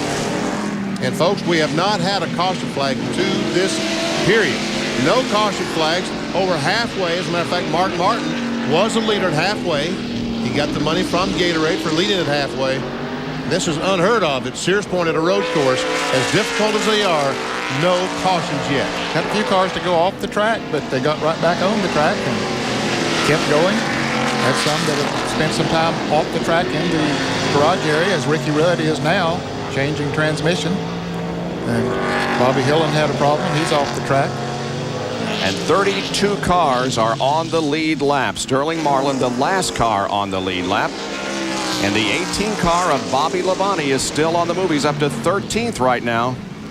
That's Ted Musgrave, John Andretti. There we see Bobby Labonte in the 18 car, and then Ernie Irvin. All those cars battling for position. And we saw the 11 car of Brett Bodine just go out of the picture, so they're not that far from 10th spot.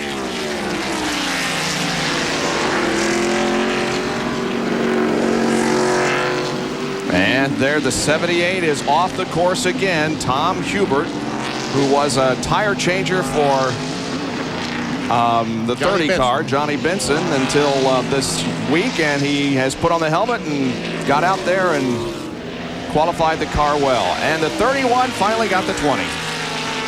Hubert is still on the lead lap, Bob. He's being shown in 29th position. And now Mike Skinner moves up into 20th spot. Lance Hooper back to 21st, and there is Steve Grissom in the 22nd spot. And Steve Grissom is driving with a broken foot that he broke at Bristol in the crash, he and Jeff Bodine. As you watch all this, Robbie Gordon once again is making his way to pit road, so obviously that fix didn't last long. Robbie is 13 laps down to the leaders. Where are the leaders? We'll catch them up here on the hill somewhere. There they are. There they are. And again, Oh, look. Terry Labonte and Jeff Gordon look like they have closed up, and Rusty Wallace, looking to Speedsnet, he is off the pace. He's a mile an hour slower than both Labonte and Mark Martin and Jeff Gordon. So Rusty Wallace right now is having some problems. Then you remember before on their first run, his car seemed to give up a little bit more on the long run than Mark Martin and Terry Labonte and some of those. That might be happening now as we watch this battle as 18 has gotten around the 98 car. Bobby Labonte has taken over the 12th position. John Andretti back to third. Oh, and the Lance Hooper car is in for trouble. A lot of smoke coming from the rear end of that car. Whoa, he almost spun there in pit road. Yeah, he's losing some oil or grease or something coming into the pits. They'll have to be very careful, other drivers, when they make their pit stops. That could be a caution time. That was going in turn 11. If he's lost any fluid on the racetrack, the NASCAR officials quickly will throw out the caution. Well, Jerry, what's the matter with Rusty Wallace? He is not as fast as he was a few laps ago. Well, Bob, it's not good news for the Rusty Wallace fans. He is on 7 cylinders right now at Sears Point, so that problem could get worse and worse as the day goes on. They're going to try to milk this thing to the finish, but 7 cylinders still with quite a ways to go on a very demanding road course. But now the caution will come out, and they will get a chance maybe to bring the car on the pit road. A full course caution will give some of these crews a chance to be able to dial these cars in for the final run in the checkers. Now the caution is out. Pit road is closed. So now, do they pit on the caution flag, change tires? Well, they're going to have about 31 laps to go, and that'll be stretching it. They might be able to go that far on a tank of fuel, and I'm sure there will be some that'll do it. So, yeah, they'll probably stop.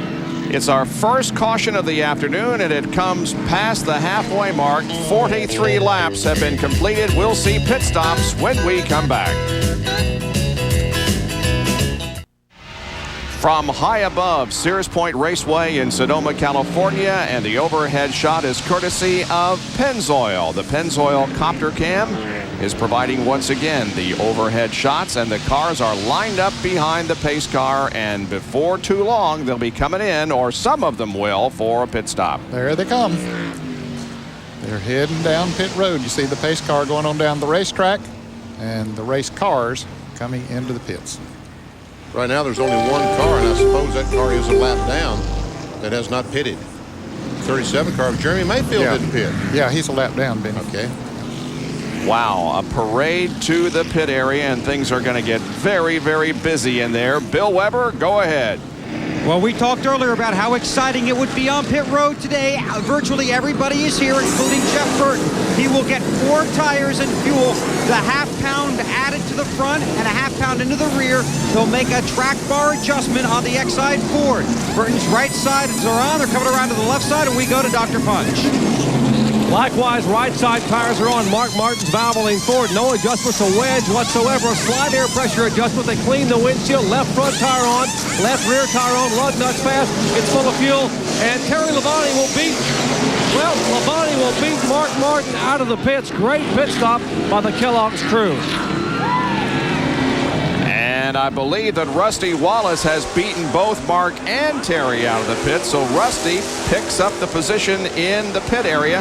And that is exactly where it wasn't he the one that told us that that's the best place to pick up a position was in the pits, and he did indeed. Oh, that's right. But obviously it is, because Rusty has gone into the lead as a result of good work in the pit area.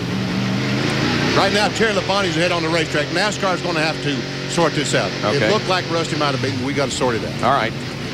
We shall see then.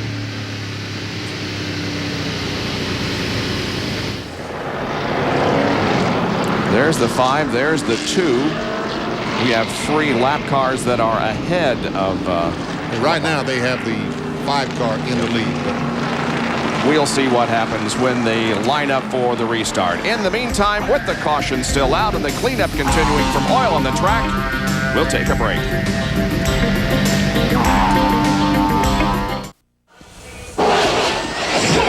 track facts are brought to you by Quaker State Motor Oil for a clean running engine.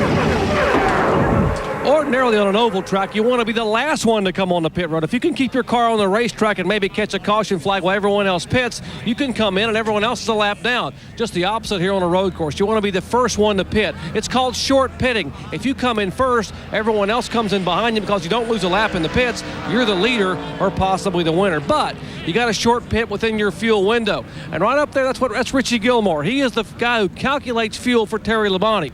Now what he does is figure out how far they can go on a single tank of fuel. Let me show you what his calculations were. Take a look here. The car number 5, it's a 74-lap race. They can go 32 laps on each tank of fuel. Subtract 32 from 74 means they pit anytime after lap 42. That's their window. They can go to the rest of the way and possibly win the race. And let me show you next door, Mark Martin's window. Now, their calculations are this: 74 laps in a race, they can only go 27 laps per tank of fuel. They have to pit at lap 47 or later to make it all the way. Folks, they just pitted on lap 43. That will be interesting. Now, how much they'll save depending on how many caution laps we have here and how much you'll be able to save on that. You know, pit stops are very, very important. Watch this as Mark Martin's jackman. First of all, they have some trouble on the right rear. Butch is all done on the front. We're waiting on the right rear. Finally, the jackman comes around. Now, watch as he drops this jack. He's supposed to drop the jack right under the car, but it slips out of his hand. The handle slipped out of his right hand. He still doesn't have it. Now he's got to get the jack under the car. That precious second might have taken him from first to third. In the pits, all it takes is one little slip, one lug nut to fall off, the jack fall out of your hand, and you go from first to third. And indeed, that is where he will restart. And Terry Labonte did beat Rusty Wallace out of the pit. So at the moment, Terry Labonte is the leader. We're still under caution at Sears Point.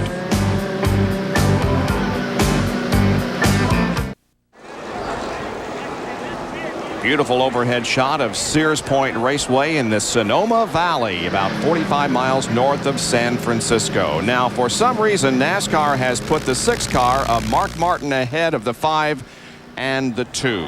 Well, we showed a replay just a moment ago, and the 5 car crossed the white line. Maybe we were picking up the wrong white line. Okay. Right there. I guess that's the white line they're going by, and the NASCAR officials have said that Mark Martin crossed that line. What we were going by was the line on up the racetrack, right there. Man, that Boy, is that close, is really close, isn't it? Wow. That is close. It's too close to call. Well, we were going green, but we're not now. One more lap of caution. And that's going to help Mark Martin on that fuel situation. Gives him one more lap at slow speed, not burning a lot of fuel here. So Jerry Punch pointed out that he needed to go to lap 47. Well, they're going to complete lap 45. It still might be a little bit shy, but. And there's a conversation between Gary Dehart and NASCAR officials regarding the restart positioning. I don't think Terry Labonte has led this race yet today, has he?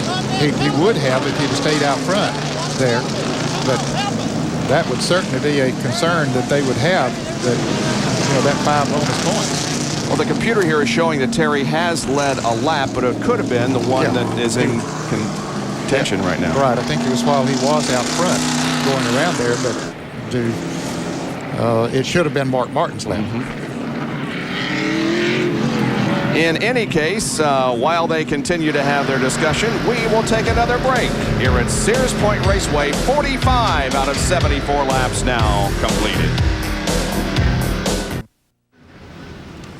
Back at Sears Point Raceway under caution, and the question is, who is the leader of the race? And where is the line that they determine who's leading the race? Well, I guess they're saying that this line just before the bridge is the line that decides who will be leading the race.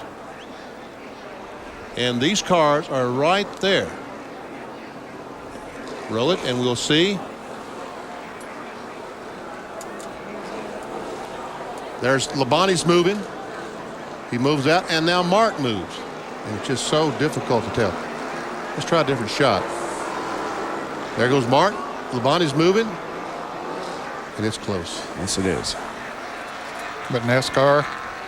This is the white line Here's the white line we were talking about a moment ago. And obviously, Labonte was in front at that line. And that's when I thought that was the one that decided it, but obviously it's not.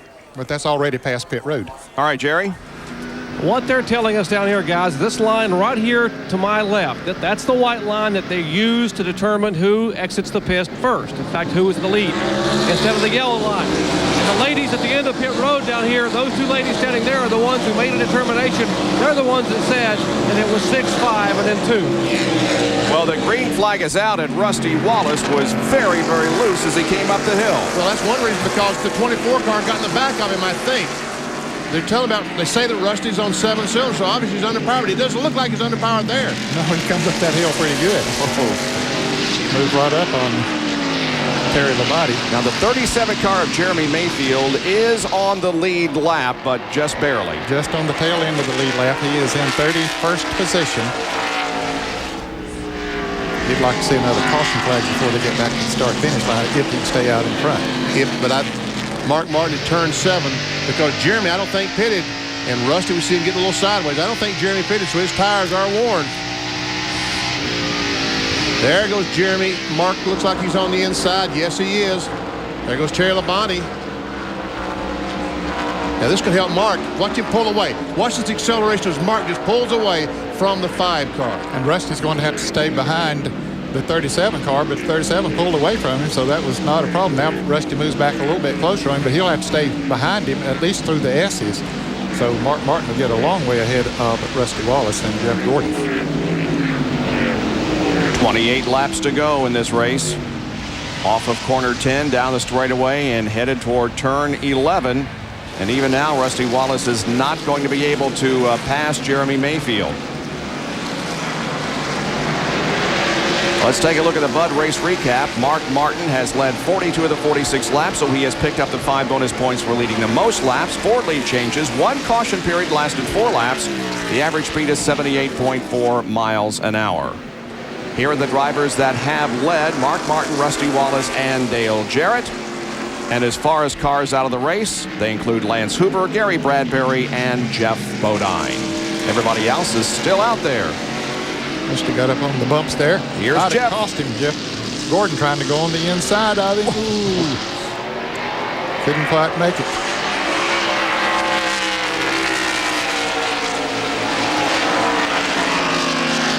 Meanwhile, Dale Jarrett and Bill Elliott are hanging right in there, too, right behind Jeff. Yeah, Bill Elliott had a great pit stop. Came out in 6th place. He was running about 8th. And Rusty Wallace moves over and lets Jeff Gordon go by. And he realizes that he is holding up the whole line of cars, but now he's letting Jarrett go by. There goes Elliott, Burton, and we see the smoke coming out of the Miller Lite Ford. He's got serious problems now. Looks like he may be headed for the pits as smoke pours out of the Miller Lite Ford, and Rusty Wallace is in trouble, Jerry. Well, Rusty's words are, guys, I just blew it up. He said, let's load it up and go home. My goodness. Just try to nurse it back to the pits. So the driver who has won more road course races than any other active driver is about to retire. Ever see Rusty Wallace? Look how high that car gets off the corner, off the ground as he hits those strips. He could have revved that thing on up there when those wheels got off the ground, Ben. He could have revved that engine up pretty high there. So he's got the gloves off. He's taken the helmet off and calling it a day. Rusty Wallace out of competition. Watch him drive it with his knee. Hold the steering wheel with his knee. Although he'd reported earlier that a cylinder had gone away, and so that's probably what caused the engine to blow. Some parts got loose in there as we watched Ernie Irvin and John Andretti race. That's the battle for 12th position. Andretti has 12th, and Ernie Irvin wants it. That's what's the great thing about a race. There's always somebody got something that somebody else wants. That's pretty good. Whether it be real estate or car or whatever. Whatever, exactly right. See the Walter brothers there racing together. Racing for 7th spot, Michael and Darrell. There they go. Looks like Darrell might have him. And Andretti might have Musgrave. Nope. Nope. Ted's having a pretty good run. He's 11th at the moment. And Darrell didn't get Michael either.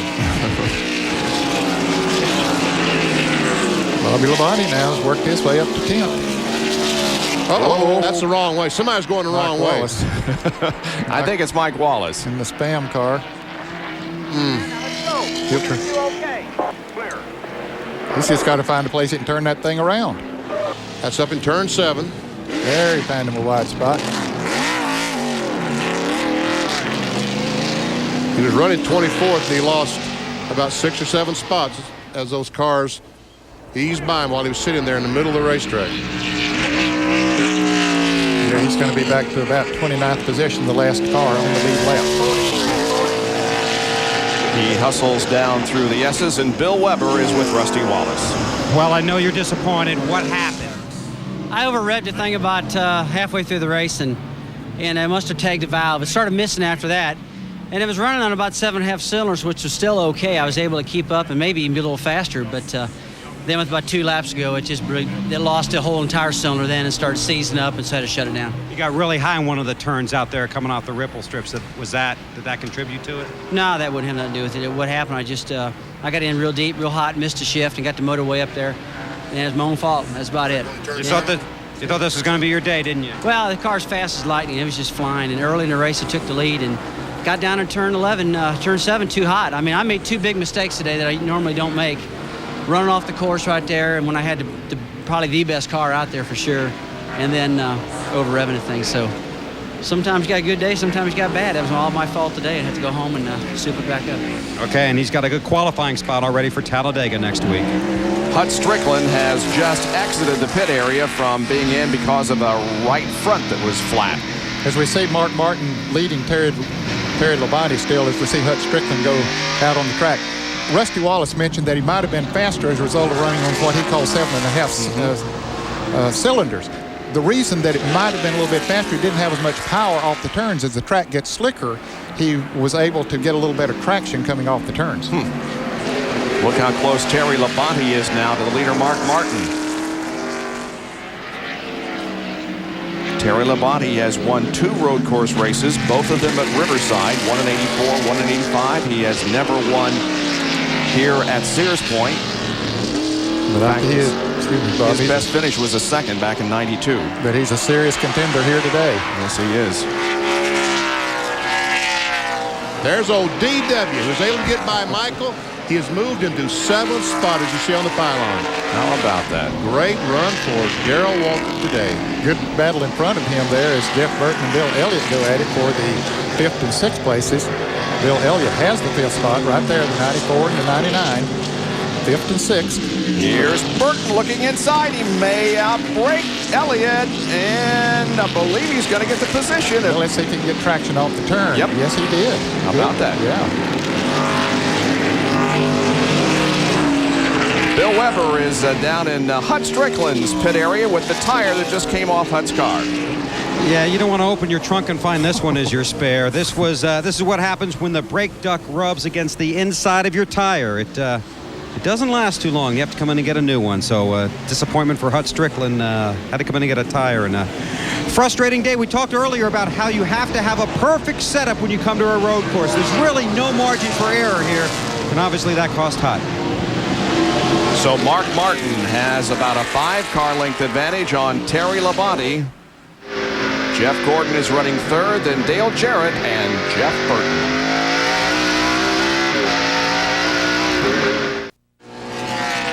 Mark Martin continues to lead here at Sears Point with Terry Labonte running in 2nd position. Mark Martin eligible for $30,400 bonus in Unical money, and he is looking for his first win since Charlotte in October of 1995. He didn't win a race in 1996.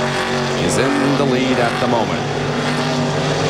It was a great battle between Michael Walker, Brett Bodine, and Bobby Labonte. Ted Musgrave, John Andretti, Ernie Irvin, Ward Burton, Jimmy Spencer, Dale Earnhardt. Jimmy Spencer, a good run. He's up in 15th position, and Dale Earnhardt is racing with him, and Jimmy has a very clean race car. Not very many marks on it. No dings on the car today. He started in 25th position and has improved himself by 10 with 22 laps to go. Dale Earnhardt started 32nd, of course, so he too has passed several cars.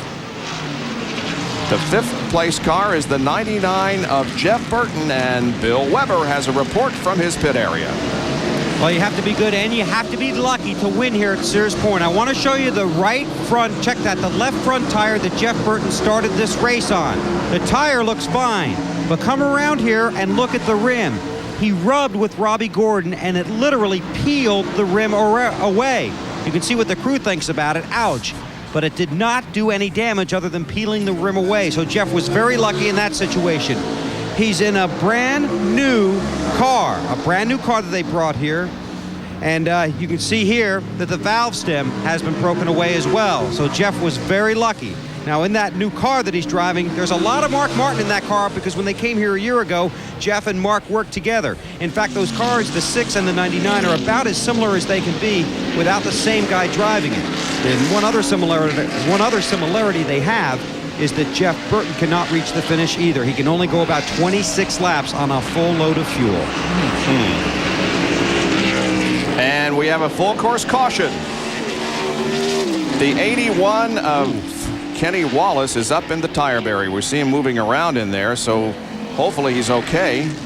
We also see some damage, pretty serious damage to the right front.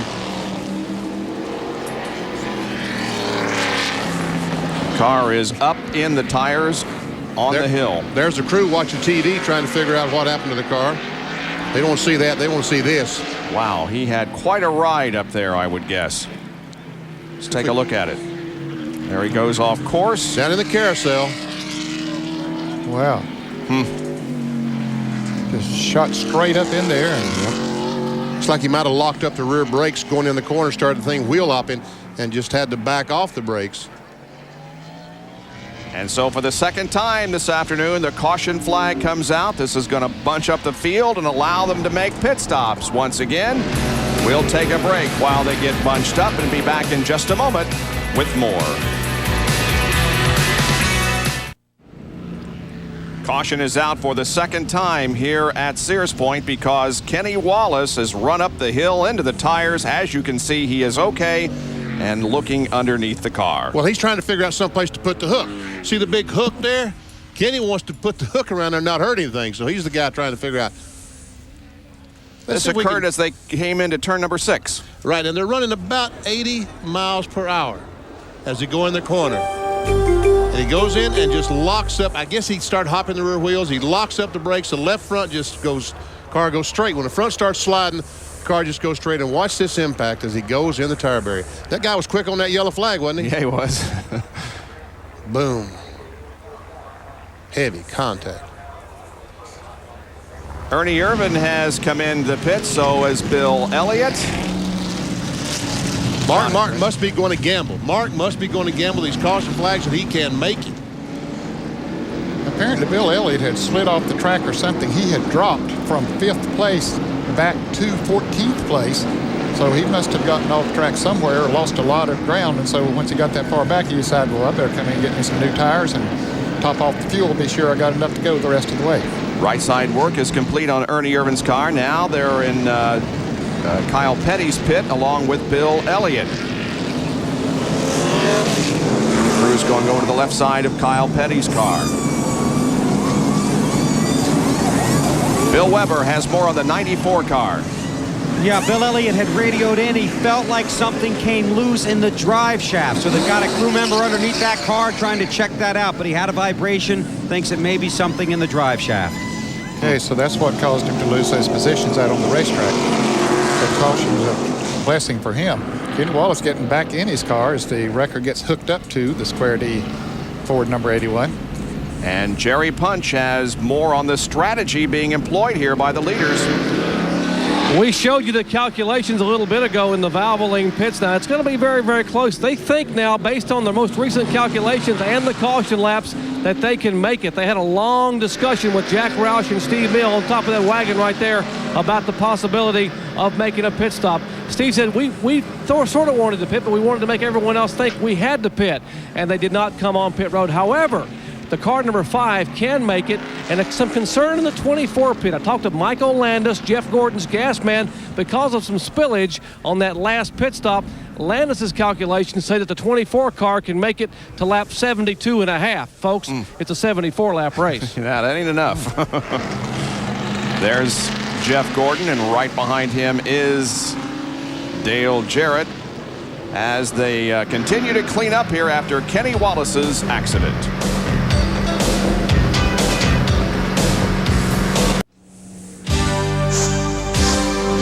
ESPN Speed World coverage of the Mart Supermarkets 300 from Sears Point Raceway, Sonoma, California. Being brought to you by Foster's Lager, Australian for beer. By the more than 1,525 AutoZone stores across America. AutoZone, the best parts in auto parts. And by Haviland Formula 3 Motor Oil. Add more life to your car. We remain under caution here at Sears Point. Let's take a look at a Radio Shack field summary here as the cars continue to circulate at reduced speed. Mark Martin, Terry Labonte, Jeff Gordon, Dale Jarrett, and Jeff Burton are running in the top 5, with Darrell Waltrip running in 6th position and his brother right behind him in 7th. And Brett Bodine is 8th. Bobby Labonte up to 9th now. Ted Musgrave 10th. Bill Elliott being shown as 11th, but we understand that they're going to change the transmission on the McDonald's Ford number 94. And John Andretti there being shown in 12th.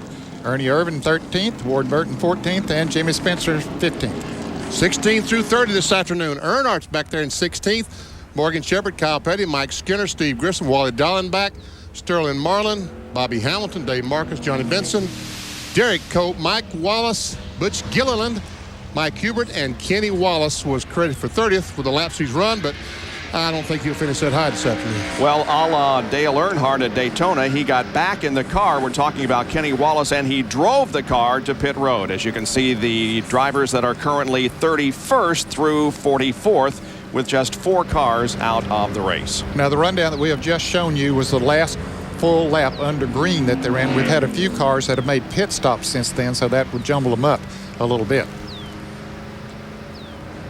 Not any of the leaders, though. All those up in the top 10, none of them made pit stops. In fact, I don't think any in the top 13 or 14 made pit stops. Let's go down to Jerry Punch, who has a story on Jeff Gordon. Those of you at home may be wondering why, if the calculations here in the Gordon pit say they're going to run out of fuel in lap 72 or 72 and a half, why they wouldn't pit. Well, let me explain why the calculations can sometimes be misleading. Look behind me. There's a puddle area on pit road. Now, the gas man did his job. When he was trying to pack the fuel cell, he got gas back out the dry brake. Now, that gas that comes out the dry brake goes onto the ground. Basically, when you bring the can back and weigh it to see how much the car took, the scale doesn't know whether that gas went in the car or on the ground. So the scale says that you took more gas than you really took, which means your fuel mileage is down. They really think the car can make it all the way, but based on calculations, they would only go to 72 and a half. That's why they didn't come on the pit road. Okay, similar situation down here in the 99 pit. Jeff Opel is their fuel mileage specialist, and he's been working back here with his calculator. He could probably balance my checkbook. Originally, they didn't think they'd be able to make it, but since the caution has come out and they are able to use less fuel under caution, now they think they've got a good possibility to reach lap 74. He may run out after the checkered flag, but these guys have offered to push him to victory lane if that's necessary. And here, as Ned said, the 94 car of Bill Elliott is back in the garage area, and they're going to try to repair the transmission. As a matter of fact, a record just pushed that car to the garage area. Well, for the second race in a row, the true value man of the race as a result of his win at Martinsville is Jeff Gordon. He ran his 23rd career NASCAR Winston Cup event at that time and registered his 6th top 5 finish of the season. True Value is donating $1,000 to the Leukemia Society of America on behalf of Jeff, whose dedication to that group continued to grow after his car owner, Rick Hendrick, was diagnosed with leukemia. Well, the lights atop the pace car, we understand, are out, and we are set to go back to racing. And there will be 17 laps to go when they take the green flag. You might wonder how slow they are going under this caution. The last lap was at 34.857 miles an hour. So they'll move that up by about 60 here in just a matter of moments. weaving back and forth, trying to get all the debris off the tires. Remember this, Jeff Gordon says it cost him the victory here last year when he didn't clean those tires well. That's exactly right. He was in the lead and didn't clean the tires, and when the green flag came out, he spun the tires and got past. Well, here they come into quarter number 11 now, and the pace car will continue straight down the drag strip, and the others will take the green flag, and we will be back to competition here in the Save Mart Supermarket 300. And the green is out. Here we go. And Darrell Waltrip already trying to work on the 99 car of Jeff Burton. They're all in 6th place. Jeff Burton in 5th as they come up the hill.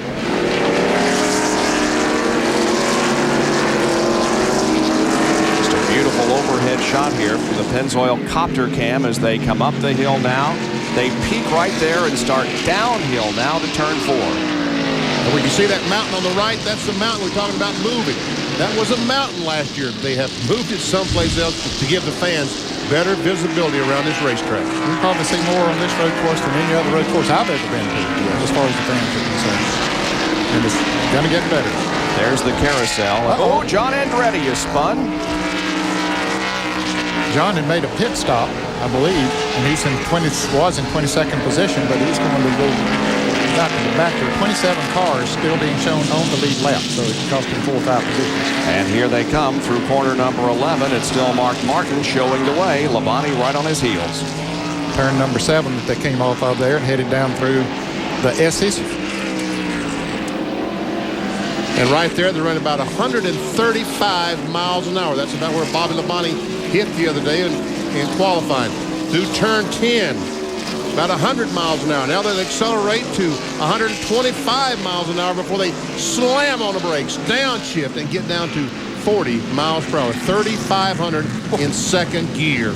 Boy, Gordon got awful close to hitting Labonte there as they went around the corner. Let's take a look at what happened to John Andretti up on top of the hill last lap. Goes in the corner. I see Kyle Petty made some contact with the rear, and around goes John. Like they were trying to be 3 deep there going into that corner, and 2 deep is too many. The other car was the 07 of Sean Woodside. Look at this. Oh, Gordon may have Labonte now. They go into the corner side by side, and Dale Jarrett tries to take advantage also, but Gordon has second spot. Turn 4, a good spot to pass if you can get the jump on the guy coming off of 3A. I think Terry slipped a little bit in 3 or 3A1, Vinny, and cost him a little bit of momentum, and Gordon was right there to take advantage of it. Well, they almost bumped bumpers back in corner number 11, but let's take a look at it again as they come up the hill here. This is turn 1A actually. They go up the hill, and there he gets sideways right there. Lost his momentum. And look at him smoke the brakes as he tries to get into, get his angle right to get into. He never can get the angle right, so he's not able to get on the accelerator like he wants to off the corner, which lets Jeff Gordon get a run on him. And now Dale Jarrett closes in on Labonte for 3rd position. All this happening behind Mark Martin, who has lengthened his lead because of this. Kenny Wallace is watching from the sidelines, as his brother Rusty Wallace is also doing. Kenny was pitting out in Gilligan's Island. All the cars can't pit on pit road, so some of them got to come out in the infield, and that's called Gilligan's Island. Well, there's some great racing going on back in the pack for positions from about 10th back through 15th or 20th. Ricky Rudd is not one of them in the car number 10. He was in for a transmission change, so he's 8 laps down. Ernie Irvin, after making that pit stop, trying to work his way back to the front. Right behind Derek Cope, the Skittles car. 71 at Marcus is also in a battle for position here with Kyle Petty.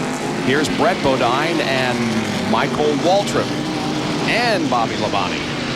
7th, 8th, 9th. There's 10th and 11th and 12th and 13th, and it goes on and on.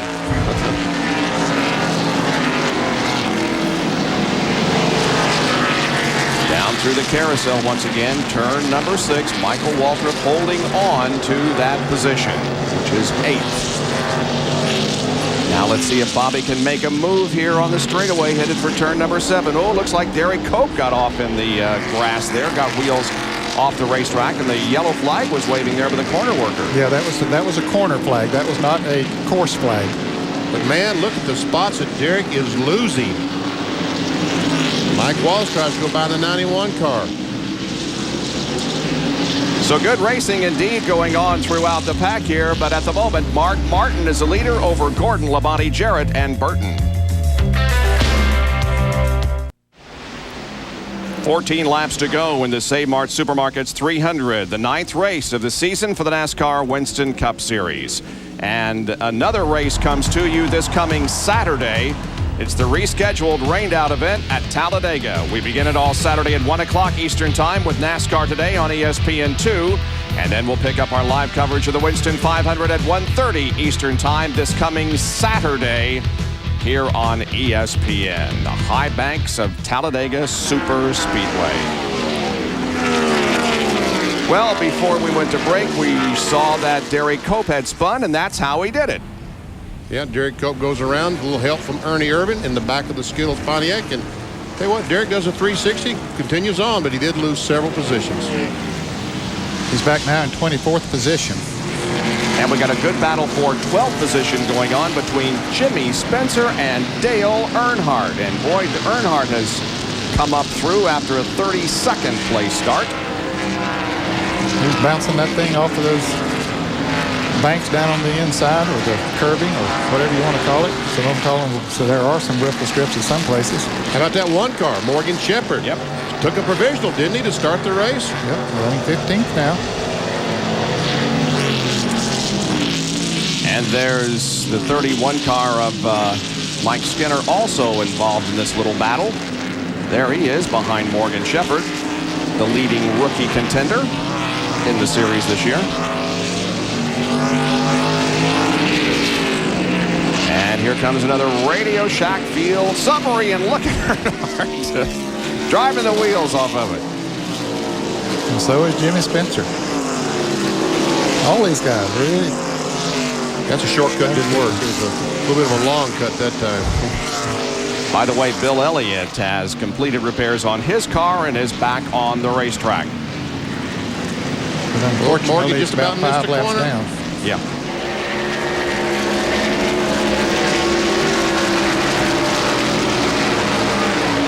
A little bit of damage on the front end of that one car, but Morgan Shepherd is in 14th spot. 27 cars still on the lead lap as we reach the conclusion of this event. And it looks like that John Andretti and another... Who's the car number 9? Is that Jeff Davis? I believe it is, in the number 9 car. They have crashed outside of turn number 11. And there's a fire. And a fire in Jeff Davis's car. He's trying to start the car. That was the fire in the exhaust, but it doesn't seem to be wanting to go very well. It looks like he's rolling, but John Andretti isn't. This will bring out the caution, no doubt. Yep. Helping the fuel mileage on those guys that were running close. There is Jeff Davis, who grew up in Carmel, Indiana, but came out here and has been running some Winston West races. Here's how it occurred. There we see the 98 car. He's on the inside of the 77. And he comes off the corner. And here he's going to come off, and boom, he and the 9 are going to make some serious contact.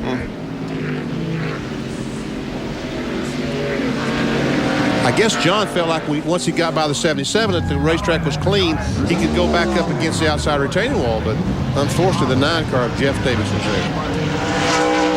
So Jeff Davis comes in as the caution flag once again comes out for the 3rd time this afternoon here at Sears Point.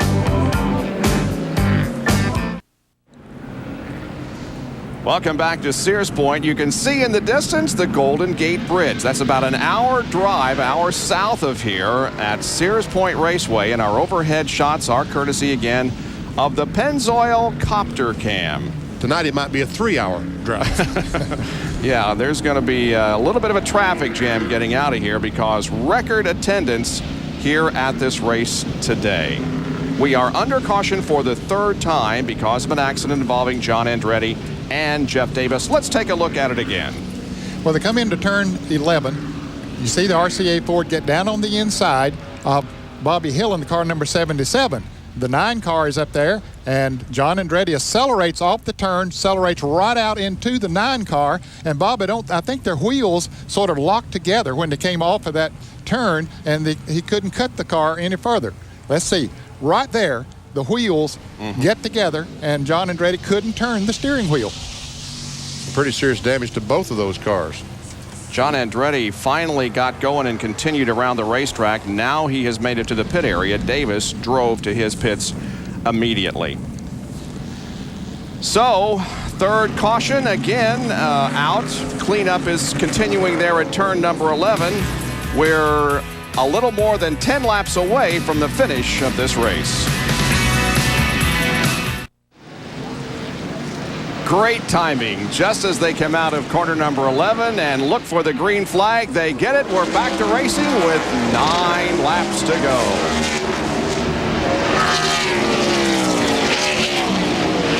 By the way, Kenny Wallace is back on track. He came into the pits. They sheared away all of the broken sheet metal, and he's back out there. Morgan Shepherd a little sideways coming up the hill. A bit of bumping coming up through there. Several cars do. So bumped a little bit, and that's close that they'll do that as they slow down and get around that corner. And somebody coming in there a little bit faster. Ooh, Jeff Gordon got a little loose there, and so did Terry Labonte. Ooh, look at Dale Jarrett go to the inside of Terry Labonte. Tried to get the position, couldn't do it. But on the carousel, that's not a good place, I don't think, DJ. No, he decided, I got to get back to the inside quick. But he's going to try to get on the inside or the outside, whichever it is. And look at the 99 and the 17 right there also. Here comes Jarrett to the outside in turn 7. Can't make the pass. Now watch him cross over maybe and get the... Nope, couldn't do it. Position is everything. Get off the corner is everything. Right now, Labonte having struggled to keep up with the first 2 cars of Martin and Jeff Gordon. You know, in the first lap of the last restart, Terry Labonte had problems. Jeff Gordon got by on that restart, but after that, his car seems to come in a little bit. The tires come in a little bit better. And look at Darrell Waltrip, who's running in 6th spot. How about that? Having a great day. Pretty serious damage to the right front of Darrell's car. He's made contact with something. Yes, Brett Bodine there running in 7th place. He's having a good day. Darrell's got his best finish of 1997 going. His best finish to this point was a 9th at Martinsville. He is now 6th. Good for DW. Yep. He's a good road racer. Sure is. 5 wins, all at Riverside. Oh, he's got a position on the 99. Here he goes.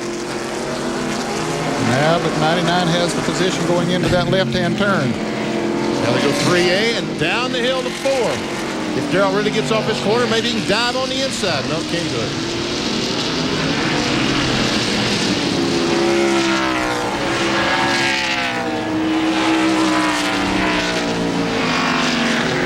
Jeff Gordon's closed up pretty close to the leader, Mark Martin, as we watch Darrell, the 17th car, following 99. Let's give a hats off to Brett Bodine also, who's running in 7th position. Good run for him. He's having a great day. Qualified 5th and just stayed up in the top 10 just about all day.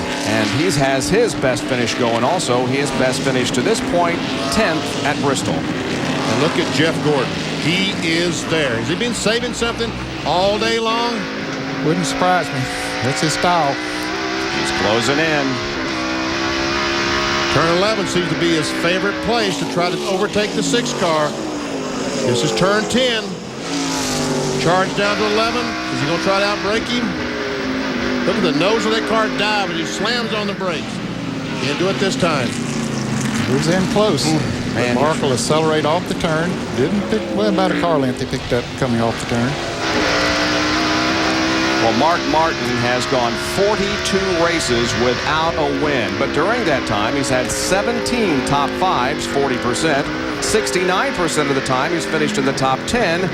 And he has led 50% of the races. And in that time, he has also won 10 Busch Grand National events, 11 Busch Grand National events. Jerry?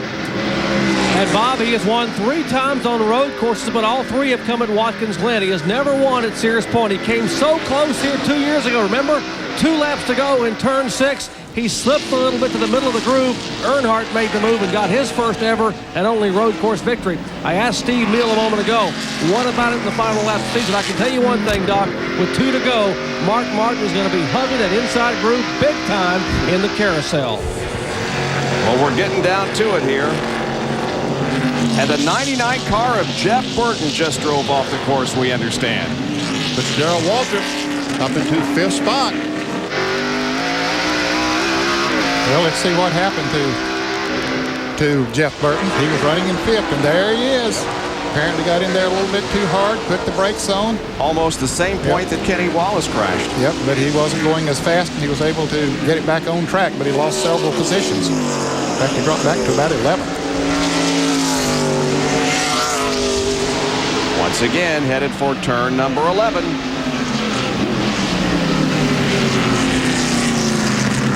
And Terry Labonte, Dale Jarrett has joined this race. This is a great battle. Just 6 laps going across the line. 4 cars, nose to tail.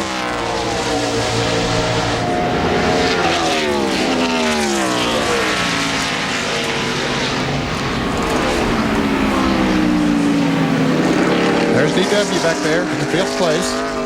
About 3 seconds behind. Well, it was actually 5 seconds behind the leader, 3 seconds behind the 4th place car. And Ward Burton, Ernie Irvin, and Dale Earnhardt are all nose to tail.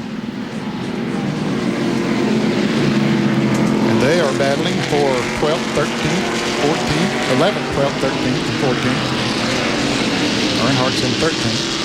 Earnhardt smoked that right front end. There's some contact between the 28 and 22. Got him loose and took advantage. Ernie moved to the inside. And made the pass. All right, now headed toward turn 7 once again. The lead quartet. Still separated each by about a car length and a half or so. Here comes Ted Musgrave and Michael Waltrip and Jeff Burton, who has dropped back to 10th position. Kyle Petty now. He is up to 14th, having passed Jimmy Spencer.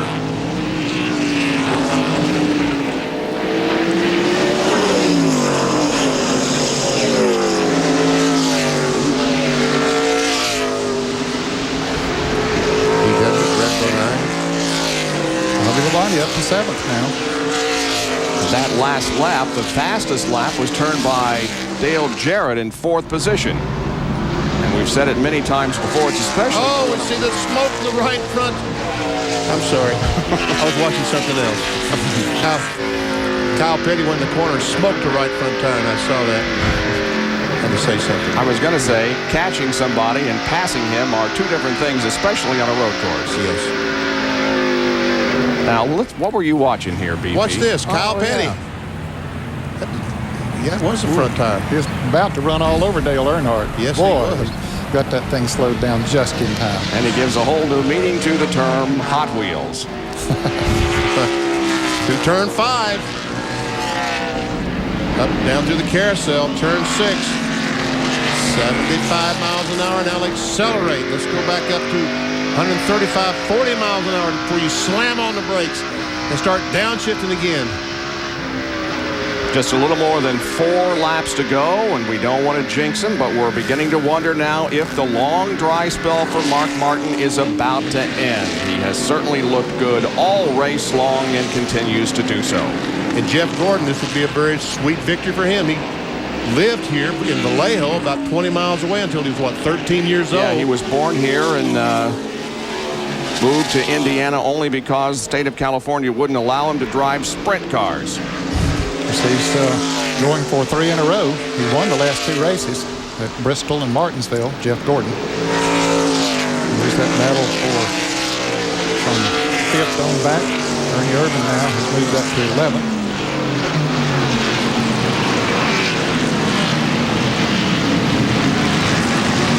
Check the interval on everybody as they cross the line. It's about a half-second lead for Mark Martin. Almost a 2 3/4 second lead over Dale Jarrett. And 1 through 10 are separated by about 10 seconds.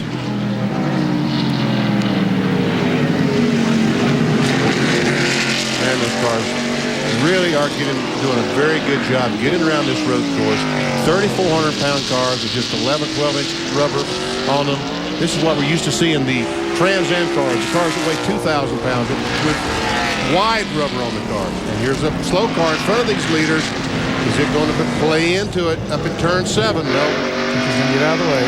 John Woodside moves over in the 07 car and lets him go by. Now we see Kenny Wallace very, very slow. Jeff Gordon's best finish here at Sears Point up to now, 3rd in 1995, 2 years ago. This is his 5th race here. And there is the Kenny Wallace car. He's just trying his best not to get in the way. Looking at Ernie Irvin, I thought he may be able to get to the inside of Jeff Burton there coming off the corner, but couldn't. It's the battle for 10th. Burton is in 10th, Irvin in 11th. That's an example of how important track position is. When he went off track, he got back there, he was running faster than this pack of cars. He was running as fast as the leaders were. And then he got off track, so he's with this pack of cars, so he's running the same speed that they're running, which is a little bit slower than the leaders are running. But that track position is so important. Here's Ernie going to try it on the outside. I don't think that'll work. No, it didn't. But you got to try everything to get this late in the race. See that Jeff Gordon lost a half second that time to the leader, Mark Martin. Yep. And the interval between 1st and 10th is now over 11 seconds.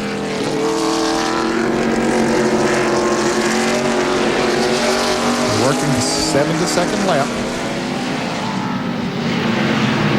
Boy, Ernie is all over Jeff Burton. Jeff Burton's all over that car in front of him. Not quite as close, but pretty close. There goes Ernie. Now he's got him. What a great move that was. Boy, he just shot that thing right in there. That hole was not there long, but he timed it perfect. Ernie moves into 10th spot. As we watch this, Kenny Schrader's back in the pits with another right front tire flat. Now we see a battle between the Burton brothers, Jeff and Ward, right behind Ernie. And now to the leaders once again. When they hit the stripe, there will be 2 laps to go. There's Martin, there is Jeff Gordon, and the interval doesn't seem to be shrinking very much. No, I don't think it is. Now, you might wonder, well, has Gordon been just sort of cooling his tires here for these last couple of laps run? There's DW coming around. He's out there by himself in 5th place. He likes that spot. Nobody racing him right now. Good take it. There's a great battle. All those cars you see racing for position. There we see Bobby Labonte going inside of Brett Bodine, took over the 6th spot.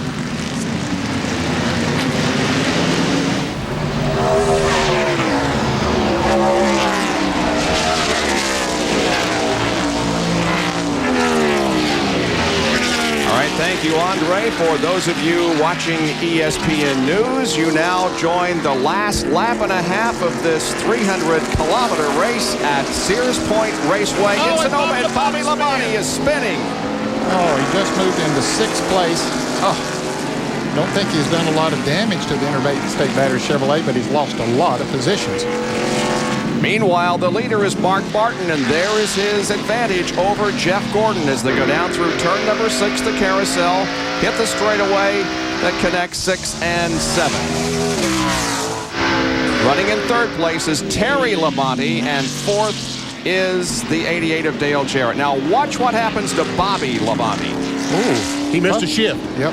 He missed a shift and just got his rhythm messed up, and around he goes. He was going to 3rd gear there and just missed it. So that moves the 11th car of Brett Bodine up, and Ted Musgrave and Ernie Irvin are having a battle for 8th position. There is Musgrave in the 16 and Irvin in the 28. Here are the top 2 as they hit corner number 11, and when they hit the stripe this time, they'll get the white flag. And Gordon appears to be moving in just a little bit, Bob. Could be a good last lap here. Here they come toward the start-finish line, and the white flag is showing. We've got one more lap, 2.52 miles to go. Wow. Remember last year, Mark Martin looked like he had this thing won, got down to the carousel, slipped, and Dale Earnhardt got by. Now he's got to get around this course, make every shift, Hit every breaking point. By the way, Bobby Waddy dropped back to the 18th. I'm sorry, to the 21st position. Last car on the lead lap. Not the last car, but 21st position.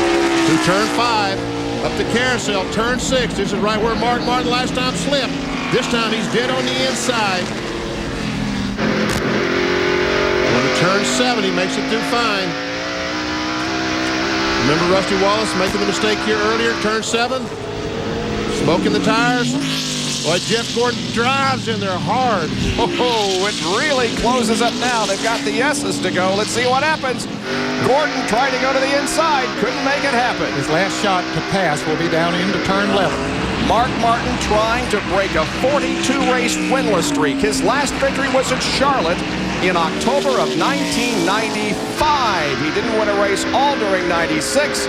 Here they come up through the S's now. Turn 10, and they're headed for that final opportunity. The best passing place is coming up. Jeff Gordon closes right in. He looks like he may try to go to the outside and pass Mark Martin. He's not going to do it, though, and he gets sideways coming off the corner, and that allows Mark Martin to take the checkered flag and win the Save Mart Supermarkets 300. And congratulations to Mark. The drought is over. Did you see him just lay his head over and say, thank God? Look at this finish. Ernie Irvin and Ted Musgrave. Several cars, Michael Waltrip, all there battling for position. And Musgrave barely, I think Musgrave ran out of gas coming off the last corner, Ned. Oh. And Bill Weber is with Steve Meal. Well, the water's flying around down here because Mark Martin's drought is over. Steve Meal, congratulations. Yeah, well, it's been a long time coming. We were feeling real bad about not being in the Winston for not winning. They told us we were going to be in it anyway because we won a while ago or something, but we wanted to win this race so we could get into Winston like you're supposed to. And they talk about me being a real master strategist and all, but that last time when we stayed out, that wasn't Jimmy Finning, that wasn't Steve Meal. Jack Roush made that call. Obviously, Mark's been somewhat frustrated through this string. Today, he drove a great Mark Martin race. Well, Mark Martin's a great race car driver, and all we've had to do is put a good car under him. He wins in IROC, he's won the 24 Hours Daytona, he wins all those Busch races. All we had to do was get the car comfortable for him, and we were good at Texas and blew up. We came from the backstretch and run fourth at Bristol. We came from the backstretch and finished third at Martinsville. We've been coming. We'd like to think we're going to be on a roll now, but it's a pleasure to work with these guys. Jimmy does a terrific job with the 6 car. The 16 ran great. The 99 was in good shape. All Jack's cars been real good, and we're happy we're going to Talladega next week and try again. Victory lane's that way. Go find it. Steve Meal's on his way, and so's the rest of the 6 bunch as Mark Martin snaps the drought and wins at Sears Point. And it's his 19th career NASCAR Winston Cup victory, and he's saluted by the drivers and the fans as he's on his cool-down lap. We'll be back in a moment. Well, the smile is on his face even now, and he isn't to victory lane yet. It's a long way around here at reduced speed, but Mark Martin has finally found his way to victory lane. This is for the 19th time in his NASCAR Winston Cup career. And as we said, the long drought is over.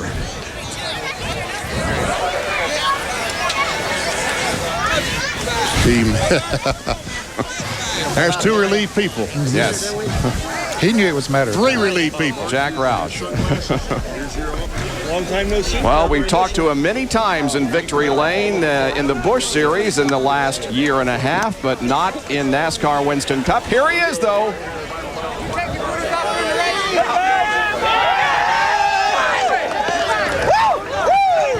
Here's our McDonald's Winner's Circle interview with Dr. Jerry Punch. Well, the celebration will begin here right now and probably last for a couple of days at least, and well-deservedly so. Mark, the drought is over. Congratulations. I asked him, did we win? I couldn't believe it. Arlene, Matt, I love you. I wish you were here. It's a great day for Jack Roush and Steve Meal. Jimmy Finning's first Winston Cup win. All these guys have been so much behind us, and Valvoline and Cummins finally got something to brag about. Goodyear had a great tire today, and Bugles and Bosch and all our supporters, Ford, we needed to win bad. We talked to Steve Meal. He said, you know, we know one thing's for sure. With 2 laps to go, Mark's going to guard that inside groove in turn 6. You can believe that. We weren't awesome today. It looked like we dominated, but Rusty had something for us, and I didn't think Jeff Gordon did, but, you know, That kid's tough, man. He mustered something for the last lap. I knew he was. I knew he didn't have much, but I knew he'd take a run at us on the last lap, and it's going to be hard to pass me. Hey, 19 months ago, the last win. Enjoy this one, my friend. You earned it. Thank you. I can't believe it. Well, the celebration will begin for Mark Martin, 19th career win. And believe me, emotions behind those sunglasses, there are very, very moist eyes. Let's go to Bill Weber with the second place finisher. And Jeff Gordon is here at the gas pumps cooling off a little bit. And what'd you say? You didn't have a chance to catch him, but what? I don't remember exactly what I said, but I thought I'd just make it look like I did. You were better on the long runs. You know, we were real good on long runs, and we knew that yesterday in practice. And, you know, the first set of tires got loose on us, and that hurt us all day long. We had to fight back. There were very few cautions. But there at the end, you know, hey, the car is pretty good. I could stay with him. I just tried to put the pressure to him and hope that he'd make a mistake. But Mark's smooth. He's good. And, you know, he didn't make any mistakes. Not any that will let me get by him anyway. Well, obviously, overall, a great day for you, though. We talked before the race. You'd like to get that win, but this is another good, solid finish for you. It snaps your streak of 2 in a row, though. Well, this is a great run for us. I tell you what, the DuPont Automotive Finisher Chevrolet was awesome today. The guys in the pits did an excellent job. I mean, this was a complete day. We just came up one short, but we're getting one spot closer to that road course win, and we'll go after them in Watkins Glen. Okay, and we'll see you at Talladega next week. Okay, we'll see you there. That's Jeff Gordon. He finishes second. So, Mark Martin wins, Jeff Gordon second, Terry Labonte, Dale Jarrett, and Darrell Waltrip complete the top 5, and we will be back to Sears Point in a moment to wrap it up.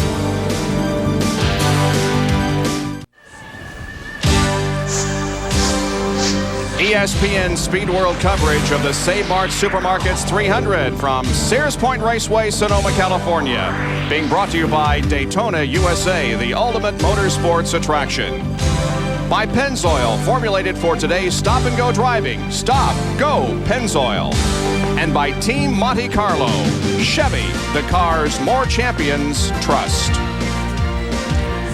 Let's take a look at the unofficial results here this afternoon. Mark Martin wins the race and collects the 5 bonus points for leading the most laps. Gordon is second, then Labonte, Jarrett, and Darrell Waltrip. Brett Bodine, Michael Waltrip, Ernie Irvin, Jeff Burton, Ward Burton, and Ted Musgrave, I think, lost about 3 spots on that last lap. See Kyle Petty there in 13th. Jimmy Spencer and Wally Dallenbach came home in 15th place. 16 through 30 included Mike Skinner, Steve Grissom. Now 26 cars finished on the lead lap. Jeremy Mayfield, the first car not on the lead lap, finishes in 27th position. And the attrition wasn't all that bad here this afternoon.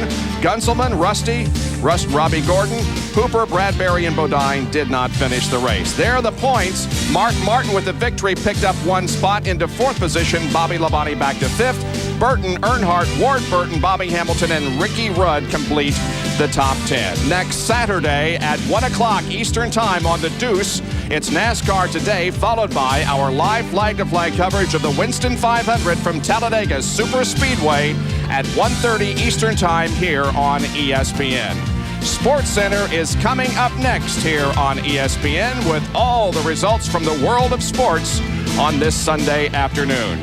The drought is over for Mark Martin. He wins this race here this afternoon. I'm Bob Jenkins. This has been a presentation of ESPN, the worldwide leader in sports.